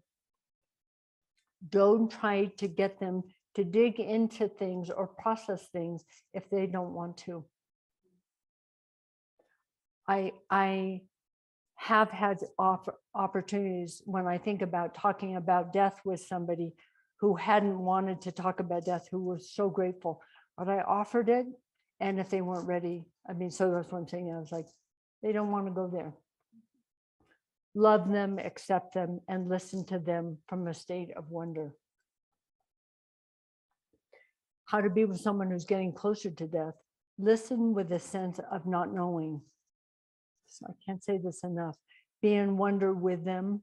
Be a solid, loving presence to hear the struggle without trying to convince them of something different. Take your own judgment outside and be conscious of your own energy and your own mind state. Dying people, as I've said, are very permeable and very sensitive. In the actual time of death, around death, gently remind people to let go. I have told the people who will be right with me at the time of death, and I will tell those who will be coming and going, that this is an incredibly important time to remind, as I said in my medicine journeys, that that moment is can be challenging, that this is a really important time to remind people that they can let go and that their work is done and that everybody else around them is fine. That they need to stay focused on the light and where they're heading, that they can relax and just settle into the journey, that they can handle the mind states, the altered mind states. Very important to not call their name, because it is a way of calling them back when they're trying to let go of the bar. To not say things like, Bodhi's going to be okay, right? Imagine what my mind will do in that moment. When I'm trying to let go, I'm trying to look at the other bar. I don't want to be hearing about the things that I'm trying to let go of. Very strong pull. Our names we are so identified with our name. So to just be able to remind someone and to do a gentle touch, but to not call them back. I have seen that so many times. I can't tell you how many times I've seen it when I've been around people dying who have been called back, and how much energy it took them to come back and get on that bar back here. We're trying to support them to let go into the unknown so that they can go towards the other bar. And I'm talking about this because who knows who's going to die in your life tomorrow? And many of you probably have parents or friends or partners or children or whomever, God help you, that will go through other people's deaths. So these are again, the time of death. Don't underestimate that moment and how that time when our psyche is like going, can I, should I, is it now? And what do I do? We just have to just keep supporting. And when we do, one of the things that I have learned so clearly is when we do, it's a straight shot. It can be a really clear, joyous, amazing experience We just need everybody on board. Everybody has to be on board for that, right? My stepfather who was dying, I think I'll be careful there. I'm going to be careful there and not speak that, but I'm just going to say there was a very sensitive moment in that where he died and came back because he was called back and came back long after he was dead. So I'm just going to say that we have to really be careful about how we're attending in that time. Again, if we are feeling separate, then death would be the ultimate abandonment, the ultimate insult to the ego. We often see death as a failure and birth as a miracle. And that is what holds people back, right? That idea that somehow they're failing or society failed them or their health failed them or there was some failure. As soon as we bring in the idea that there's a failure, and think about, I mean, this is where Elizabeth Kubler-Ross's teaching and whatnot was so revolutionary. I mean, and this was back in like the 50s. When a patient would die, it was considered the doctor failed. So people who were dying were put into a separate secret ward where they were left to die, where no one knew what was happening in that ward because it was considered such an insult to society. Imagine what those people went through when they died. Family members were not allowed in. I mean, this was until like the 60s. Well, yeah, and we go into what happened with COVID, right? Same thing. There's an idea that it was a failure too. So things have changed immensely. And I will say blessings to Elizabeth Kubler-Ross, because she really did start the whole process of changing that we could talk about death and that there was something going on that was not just that people went into the void and that it was somehow that they or society had done them wrong somehow. So if you knew right now that you were not separate and that there is this every day creates an opening to this vast waking up to this point of death where there is such a huge opening, how would you live your life differently right now? If you really knew you were not separate, if you were given the gift that I was given about fruition, the fruition of death, how would you live your life right now? That fruition that I got is not about, that was not about some miraculous thing that happens when I die. That was showing me what is here right now, all the time. I just don't know it. We don't know it because of the mind thinking that we're separate from that. That is what's happening all the time. How would you live your life differently if you knew that with all of your being? Just let yourself feel that for a minute. And just notice in this moment as you sit here, are you opening or are you closing? Whatever you are going through in this moment, can you say, of course I would feel that. But can you see what it's like to open or to close in this moment and to choose opening? Just soften your belly.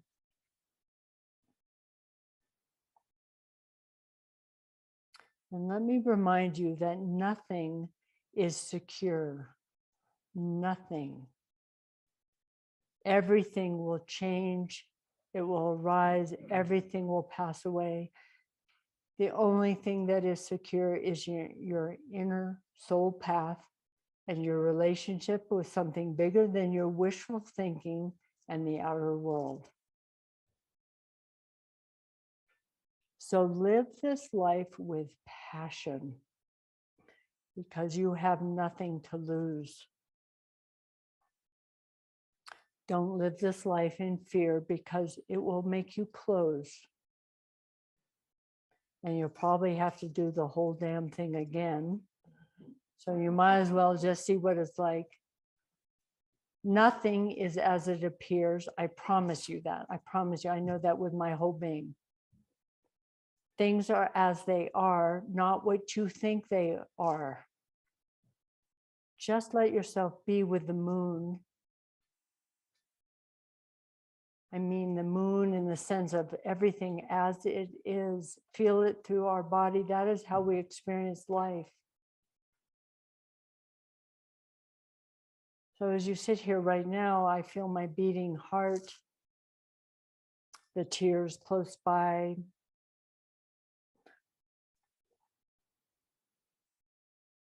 My love for all of you.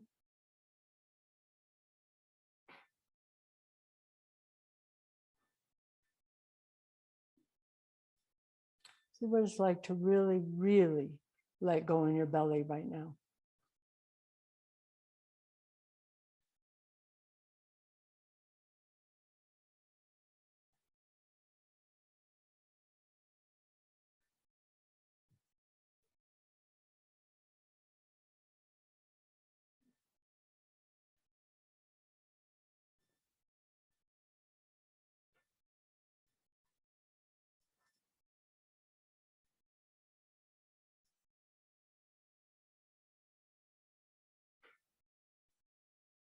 A poem by Diane Ackerman.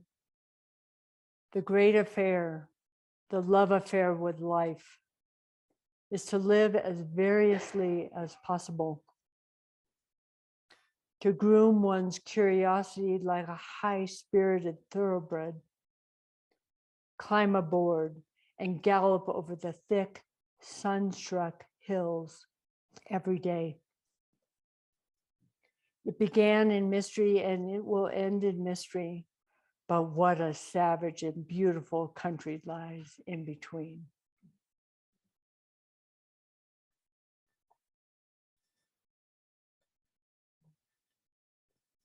I'd like to just open it up for thoughts or questions.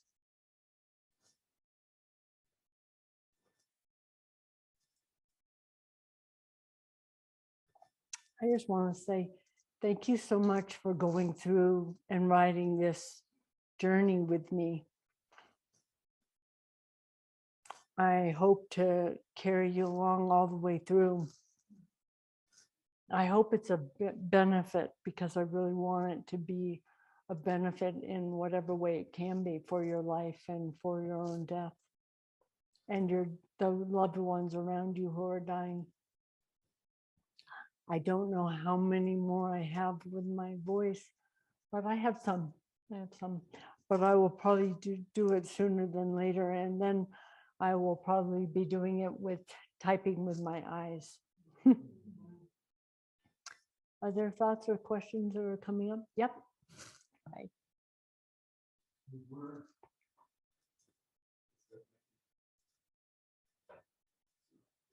Yeah. Too much. Yeah. Yes. Yeah. Oh, hallelujah. Yes. Carrie was saying that the word that came to him is about surrendering, and that this is what's being asked of us, is to surrender moment to moment, every moment of our lives. That there's so much that is happening in our lives that we can, the sense of being able to surrender, say this, I'm saying more than Carrie did, but the sense of that life is asking us to let go into it, right? To not fight it.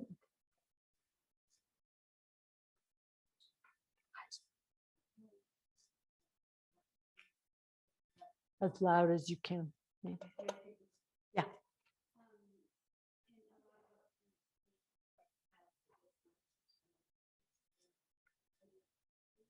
Yes.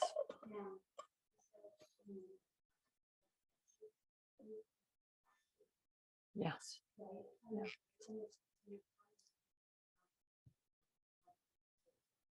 Yes.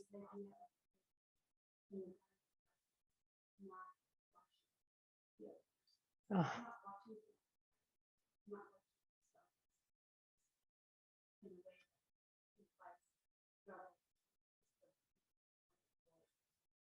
yes, so beautiful. Yeah, beautiful, so beautiful. I hope you heard that. Ah,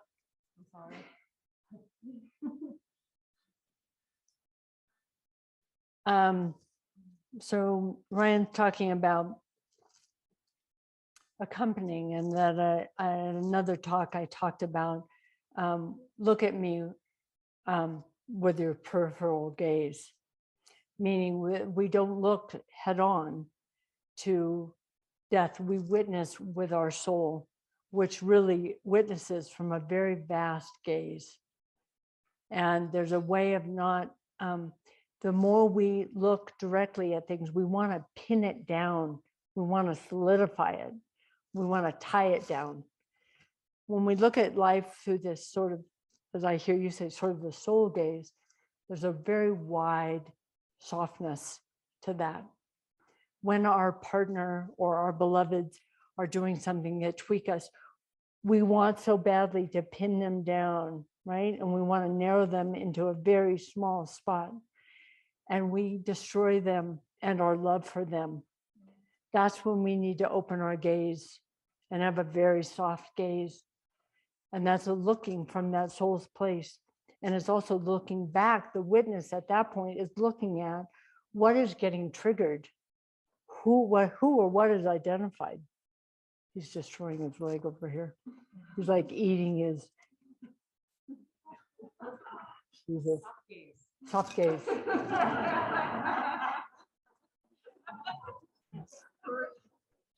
Soft gaze. Hey, Jamie. Did I sort of? Okay. Got that? Okay. Meryl has a question. I'm curious to hear your thoughts on grieving, both being dying, you in this case, and those who are grieving the loss. Go in the room, in the house, grieve fully, walk to the next room, and don't look back. Grieve it when it arises, but what we do is we grieve. We don't let ourselves really grieve. We think about the grief. We don't really grieve. And then the grief passes, and the grief passes quite quickly. What we do is then we go back and we pick up the story about the grief. And we don't actually let ourselves grieve. So let yourself grieve, but then go to the next room and don't go back and pick it up unless it naturally arises again, and then grieve it. But we so often, and I worked with people who were grieving the loss of a loved one 40 years later, and it's because they never actually grieved, they only thought about the grief. They say, I grieve all day long. I'm saying, you haven't grieved in 40 years. You've actually just thought about how sad you are that you kept thinking about, I can't believe they left. I can't believe how lonely I am. I can't believe. That's not grieving. That's thinking about the grief. Let yourself feel the grief. Does that make sense? The distinction? Does that help Meryl? Does she have a response? Hopefully that helped Meryl. Here's a comment. Yeah. Comment from Susan Berman. With love and deep gratitude You for this pull time him over shared here. with us, helping us along and courageously inspired. Thank you. Thank you. Thank you. If you want to just hand me his leash, and then I can take him on. That'd probably be better if he didn't. Or you could stay there if you want to stay there. Great. Yes. Mhm. Way that that's our opening. Mhm. And also share that past, relationship with God. And I don't have that question, but I wonder if It's going to be. It's good. Thank you. Yeah, thank you. And John, I saw you had your hand up, so I'll get there. I wanted to say, first of all, psychedelics is not for everybody and shouldn't be. For some people who have certain brain chemistries, it would be not good at all. So I don't recommend it across the board at all. For me, it's because I had a relationship with it, very ritualistic, and because I had worked with so many clients with medicine, I knew how medicine works, and I know how the different types of medicines work. So I'm very specific about what I use and how I use it. If you haven't used it in an appropriate way, I so highly recommend you have a guide who knows and understands about this process, who can hold that space for you. I don't recommend doing it alone unless you have a lot of experience with it. And it really, really helps to have a clear question that is very open to the medicine interpreting it in the way that it needs to interpret it. And I'm happy to talk to people more about that in private. Is there something in particular, Mary, that? Well, as you're speaking, my experience is there's unnecessary surrender no matter what. Fight it, fight it, fight it, fight it, fight it. Yeah, right, So I exactly. wonder about that aspect. Oh, I see. I know So, there's more than that. yeah, okay, I see. So a literal sense of how I work with medicine. Yes, once you take it, you might as well go for the ride, because if you don't, you could really be in a battle. Often, there are people who took it, taken myself in the past, who have gone, fuck, wish I hadn't just done that. Right? And then you're kind of holding on to one side of the shore the whole time. And part of the medicine is surrendering, as Carrie was saying, it is so deeply asking us to surrender into states of mind that in many ways I feel is more accurate, because the defensive mind states that come up to protect us fall. And so we're much more able to, in a more non-defended way, be with that we are afraid of.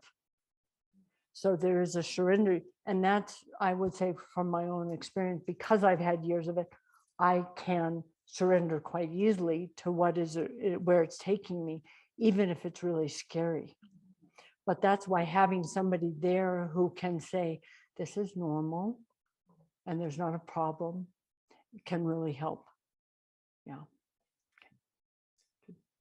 Anything else that's coming up? There's a comment from Jean Elliott. Appreciate you sharing your wisdom so much, Tori, especially how we can all live these teachings now every day, especially knowing we are not sick. Good, Karen. Someone else is just commenting, wish I could hear the questions. And Karen Drucker says, so grateful you are sharing your experience in such an authentic way, Tori. The letting go of the trapeze really lands for me. Blessing. Thank you, Karen. John? I'm really struck by how death is different if you feel separate versus if you feel connected, like turning like you. And I've had the thought how obvious our separateness is and how our connectedness is. And then I had this story go through, and this is the one I want. Okay, so there were these two young fish swimming past an older fish, and the older fish said to the two young fish, hey guys, how's the water? And they just nodded, and they kept swimming, and after a while, one looked at the other and said, what's water? Exactly. What's connectedness? Yeah. Exactly. Did people hear that? Okay. Basically, in short, our connectedness, our non-separation is like we're like a fish in water. We don't recognize it, that it's with us all the time. We couldn't not be connected. it's impossible. It's the mind that creates the idea of the separation.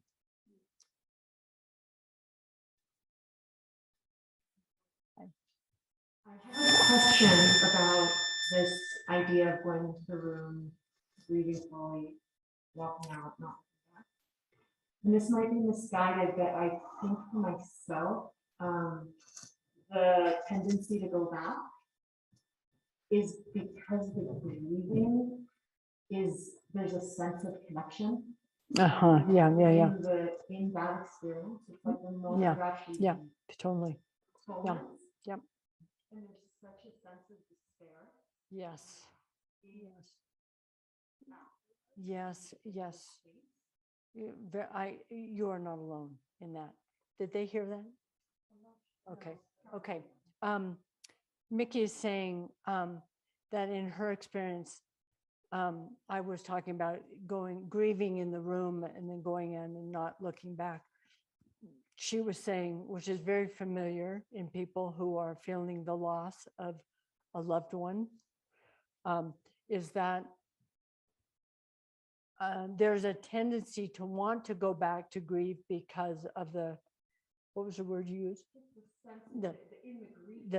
In the sense of grief, there's a sense of connection. In the grieving, there's a sense of connection. And I have heard so many people say that there's a sense that if they stop grieving, they'll lose the connection. And that in my experiences, there are so many ways to connect with that, the spirit of that being, that is not through grief. It might be through grief.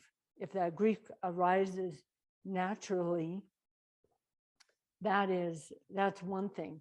But sometimes we go back and pick up the grief to try to keep a connection going instead of going out. And when my mom died, I had her eyeglasses, and I would go on the top of the hill and put her eyeglasses on and talk to her as a way of being connected to her. And there's something about the finding ways of connecting.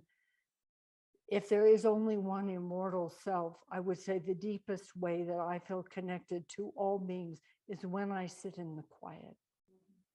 And I sit in that sense of I-ness that is not the egoic I-ness, but is the sense of that is witnessing and seeing and aware, and is the quiet aware of the quiet. Then it's not a thought of connecting to that being. I am that being. I am the ocean. I am my loved one. I am the leaf on the tree. But to watch the impulse to want to connect unconsciously through the grief, instead of seeing what it's like to connect to them, maybe through writing or practicing, but to know the connection connection's never lost. But sometimes we just need to think about them, remember them. Yeah, and that might bring grief again, so we grieve, and then as soon as it passes, we notice the blue sky. Jody.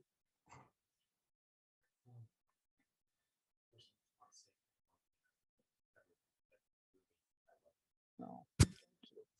Thank you. Thank you.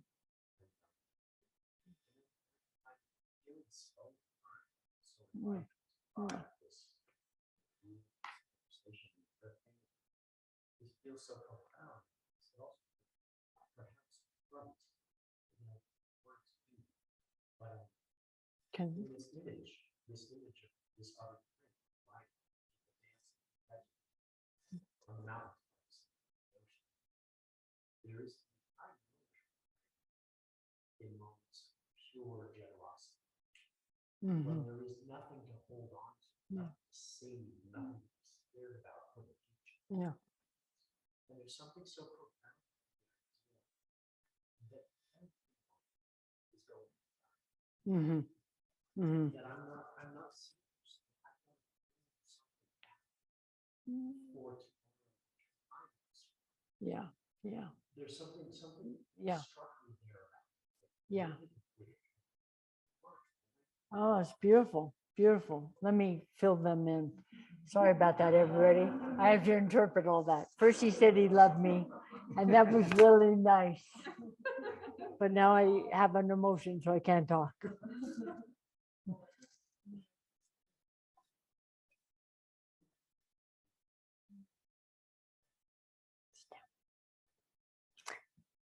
Then he also said that he feels very enlivened by being in this group and this discussion. Would you quit that?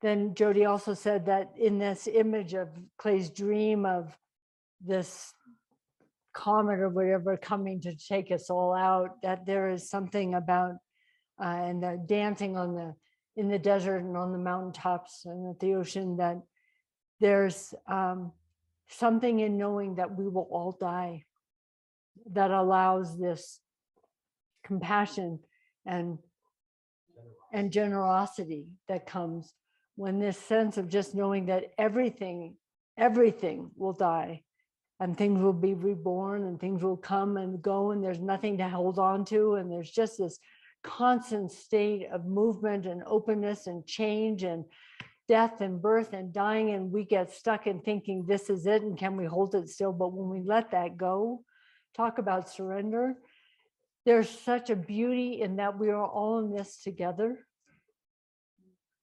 and that we can be so generous to one another in that. And it is a crazy, wild, painful, savage, beautiful country that lies in between. Those are my words, her words. Did I hit that accurately enough?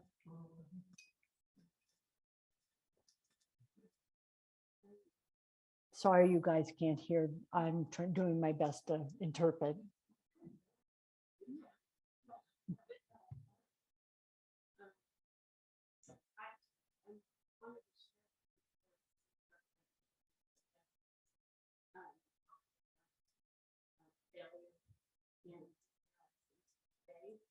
That in losing my son. Mhm, mhm. Yes. Yeah. Yeah. Yeah. Yeah. Oh, good. Yeah. Yeah. Oh. Yeah. So. Yeah. Yes. That's good. Yeah. Yeah. Great. So Suzanne was saying that she lost a child in birth, and she, having me say that death is not a failure, she saw it, she had realized she had seen death, that it was a failure. And she's realizing now that it was actually a miracle. Yeah, bless your heart. Do I see a hand?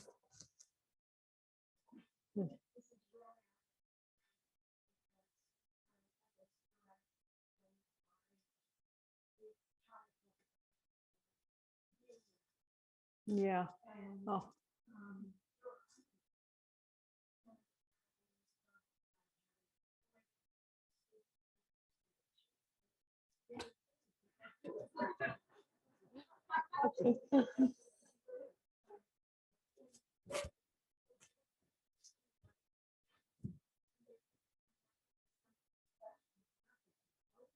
Yeah. Yeah. Oh, I'm so glad. A beautiful soul that I don't know her name. Well, Barbara, of course, Barbara. Yes, hi, Barbara. Barbara. Who's a beautiful gray-haired amongst us, was saying that in her circles, people are always trying to kind of figure out how to avoid the inevitable. And she was very funny in the way she was saying it. But that she just hasn't been around a situation where people are talking about it as something that is beautiful, actually. Thank you. Yes. Question from Dave Reed. Dave. Dave Reed. Are you finding, quote unquote, don't know mind skillful in this journey? Where ego so fierce is extraordinary, both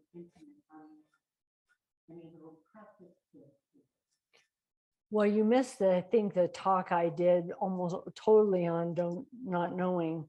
But David, what I would say is the primary thing is in your sitting meditation is to every time a thought comes up that tries to solidify, which is every thought, just so gently be able to say, I don't know. I really don't know. I really, really don't know. With that softness that just keeps letting it just soften and open this part of us that wants to know so badly and can't. So I think there's something, that's why, again, I have my bias for meditation, is that's where we train, because it's hard out here. So when we're out here, we've known how to train in that place of the not knowing, and you have such a strong practice, Dave. But that sense of the not knowing in everything we do, that ability to just go, wow, I really don't know. I don't know what they're thinking. I don't know what to do. I don't know where we're going to end up. I don't know what's going to happen. So helpful. Sure what my question is. I got news last weekend, and I'm sure other people here got news last weekend of my friend David's choice to burn himself to death. I'm not sure what my question is, except that I'm just feeling it. And I notice that I don't feel complete. It's like I haven't closed the room in Lynn's room in my house. I keep wanting to. It's like I want to have about it. And for it to have be less kind of closed to people sitting right next to me who are suffering, you know? Yeah. But I mean, I can deal with that. I gotta get to work. I feel like that's a little bit how I would say, yeah. Jenny was just commenting on the tragic incident of a fellow who lives in Boulder who took his life by immolation at the steps of the Supreme Court. And there's so much I could say about it that I don't want to spend our time in right now, but I could, because there's a lot of aspects and thoughts that I have about it. But I would say, can you leave it that he gave you a gift? And that don't let your heart close. And if remembering that opens your heart, great. And let it be in that state of the mystery, because how could we know his state of mind when he died, or all of his reasons, or anything? But that there's a sense of that let it be what opened your heart over and over and over again. If there was something that could be of good that came from it, let it be that. And it is something that I think, especially with suicide, I mean, all death, how can we know it's, we don't even, it's so mysterious, but especially with suicide, because it so goes against our human nature to survive, that it's a huge thing to have that happen. So, especially in that form. So I would say just keep using it as a way with that not knowing, fierce not knowing. Needing to be like, it was a bad thing, it was a good thing. Right, of course. And you know, that kind of like Yeah, wanting to decide. yeah, And so I keep just not Yeah. deciding. that's so good. She's saying that the community is wanting to make it either a bad thing or a good thing. And Jenny's saying she wants to stay in the place of not deciding, which I think is so wise. What would be the point at this point? And so I think there's something about learning to live in that fluidity, which is extraordinarily uncomfortable for a human. This is a place when we did that one, when I taught that one time with letting go of the bar, as a trapeze person, and flying through space. That's what you're having to do right now. You're in between the bars, and we as humans do not want that. And so let that be in that unknown. This is what it is about being in an altered state. The altered state is more reality, but to the mind, it feels like an altered state. Get used to those altered states. Okay, one more.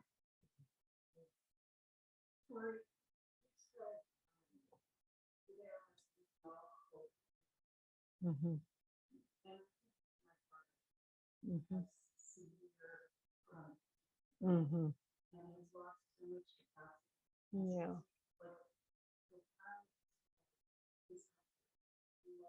Yeah. Yeah. Yeah. Yeah. And he often wants that. Yeah.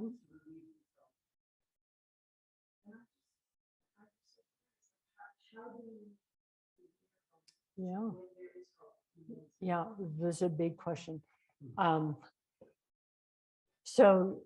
Johanna's talking about she was commenting about my comment about ALS is there's no hope, no fear. She's talking about her brother who has very severe chronic fatigue syndrome, and there is hope and there is fear. And what do we do with severe chronic illness? How do we relate with that? This is a very deep, important teaching in Buddhism is how do we relate with our lives, even if we have something like a chronic illness.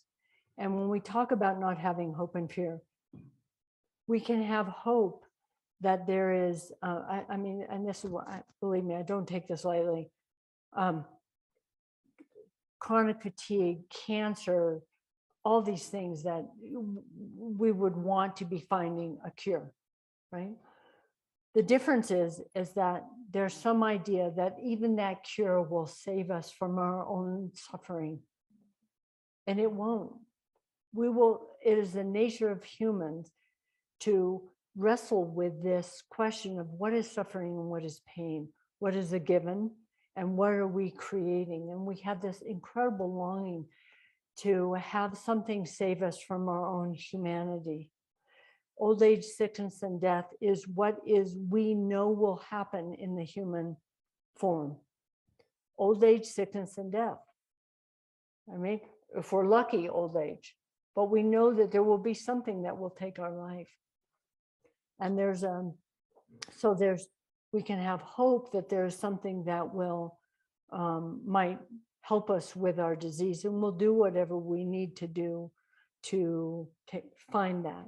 But in the interim, that's when we rest in what is, what's here, rather than spinning the story of if only, what if, I should, I shouldn't. And it's time to make decisions. We spend the time contemplating that decision, and then we're back into what is. What happens is that gets strung out, so all of our lives are spent in the hope that we will find the solution to keep us from our own pain. Does that make sense? Which is the difference, that yes, it may be something that will help with our disease, and we let's go find it. But there's something about this hope that we will be saved from our human condition, and we won't. That comes from the work that happens here. Oh, goodness. How do I stop? Two more. I think somebody over here. Clay.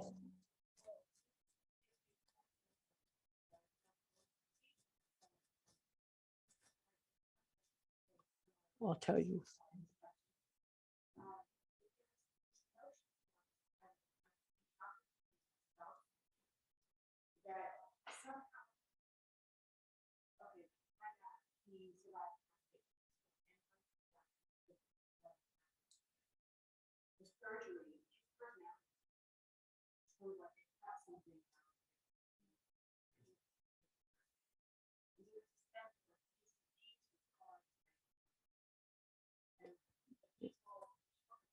Yeah.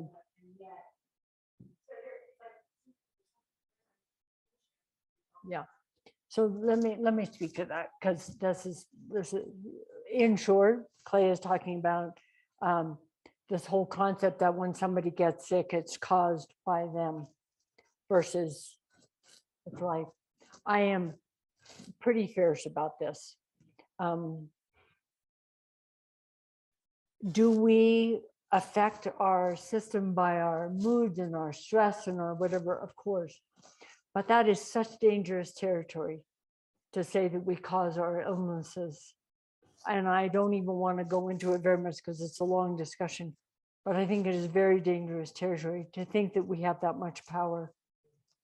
I think we definitely affect our nervous systems but there's a lot of things that are also helping us and supporting us. I think it's just dangerous to think that we have that much power to be controlling that aspect of ourselves. If somebody gets cancer, is that helpful to question that? That's when I would say, if there's something we need to have a lifestyle change with to help create more health in our life, absolutely. But to punish ourselves by saying that we created our illness at the point where we already have the illness, I'd stop asking why. Just change your life. If you need to like less stress, then we bring that in. But at the point, then this is part of what I was saying for me is, if I want to live my life in a stressful way now, support me. Right? Get on the board. Let's go be stressed together. Awesome. Right? Don't fight that. I mean, seriously. I mean, if there's so much I could say about that. Not that I'm living a stressed life right now, but that is what I'm saying is like, that's how radical. But if I want to, and this is where, and I'll be totally honest, do I think part of my lifestyle choices affected my possibility of being susceptible to ALS? Absolutely. Absolutely. But do I think I caused my ALS? No, but I think that some of my lifestyle choices, because I pushed my body beyond. I pushed my body at a time when I was under extreme stress from a divorce early on in my life. And I know that's when my health started to waver. And so I know I was really susceptible. Am I upset with myself? Not at all. Not at all. I would not have done 1 ounce of it differently. Yeah. Okay. One more. Dave, wrap it up, dude.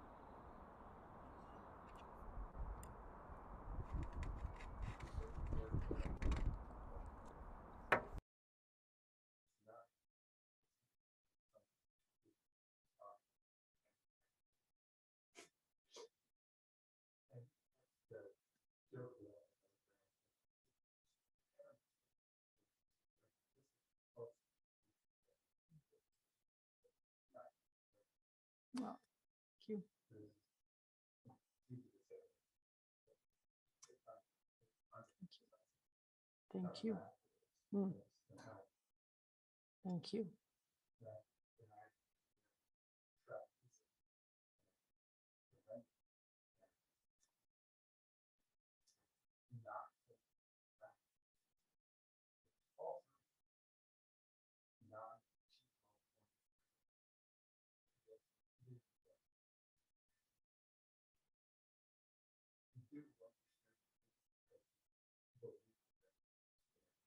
Mhm. Thank you. Yeah. Thank you.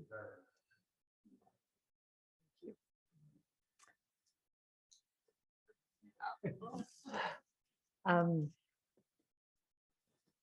Dave was just expressing a lot of appreciation for my modeling of the teachings, the bravery of being able to share the journey right now, and that he sees it as a gift. And more, but that's about what I can get out. So Just close our eyes for a moment.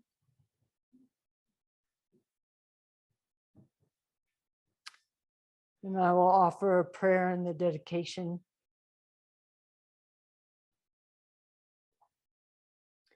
May we know that all beings suffering and happiness is our own. May all beings be free from needless suffering. May we remain steady and level and in integrity. May we be kind to one another. May we take responsibility for what is ours. May we deeply, deeply listen to all aspects of the world and to each other. May we stay connected to the vast mystery of life. And we dedicate this time together and our life journey to the benefit of all beings who we're so intimately and so inseparably connected to. May we take care of one another. May we forget so that we can remember over and over and over again. I love you all so much. Thank you for being on this journey with me. Thank you, everybody who's been online. I know that was difficult not being able to hear the questions, but I love you all too.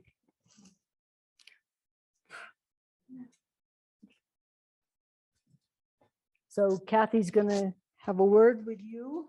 I'm gonna go inside and I'll then come back outside and say hi to people.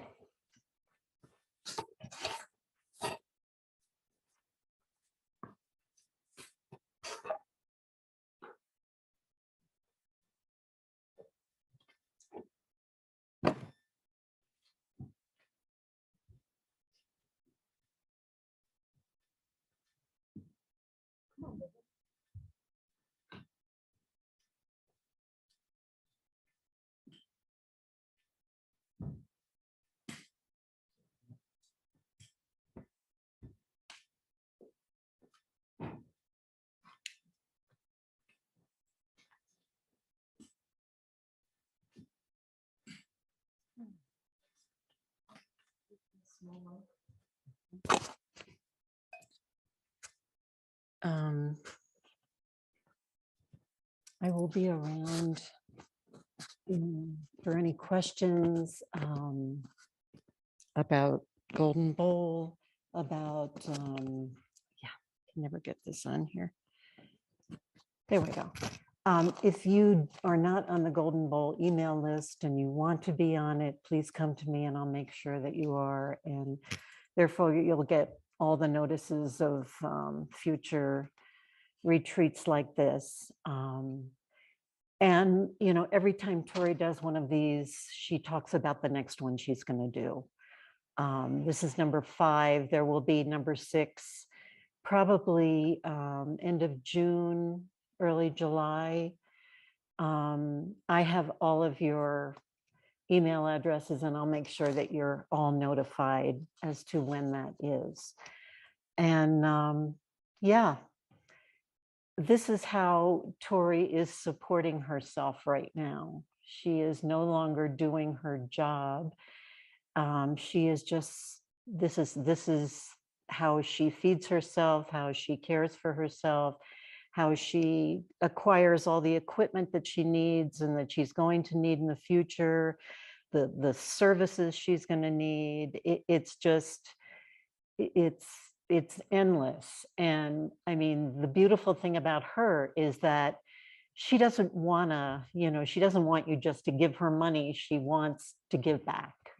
And she's going to do this until she's dead. She will keep doing this until she no longer can. So there are no free lunches for any of us. And, you know, it's a huge gift that she's giving to us that I think you all realize. And a service that she continues to give to us and to provide for us. And And I just want us all to keep that in mind when you're donating for these half days. So I'll be around afterwards. You can give me a donation, a payment from your hearts, what that is. This is a, yeah, give what you can, knowing that some of us can give more than others. It's awkward talking about this. But I just have to because there's no other alternative. Yes.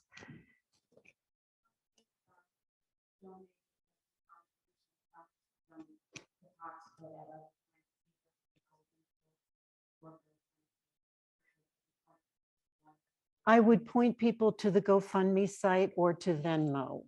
Tori's Venmo site, not Golden Bowl, but her Venmo site. If you search for Tori Capron on Venmo, you'll find it. Or, you all have my email address. Ask me and I can send you that information. But the GoFundMe site or cash. Cash is ideal at this point. So that's, there'll be another one. Thank you all for coming, really. Thank you.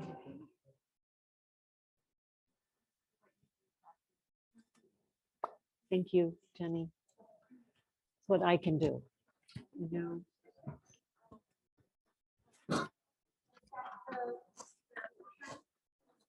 What, hon? Yes, the purple ones. Just the purple one.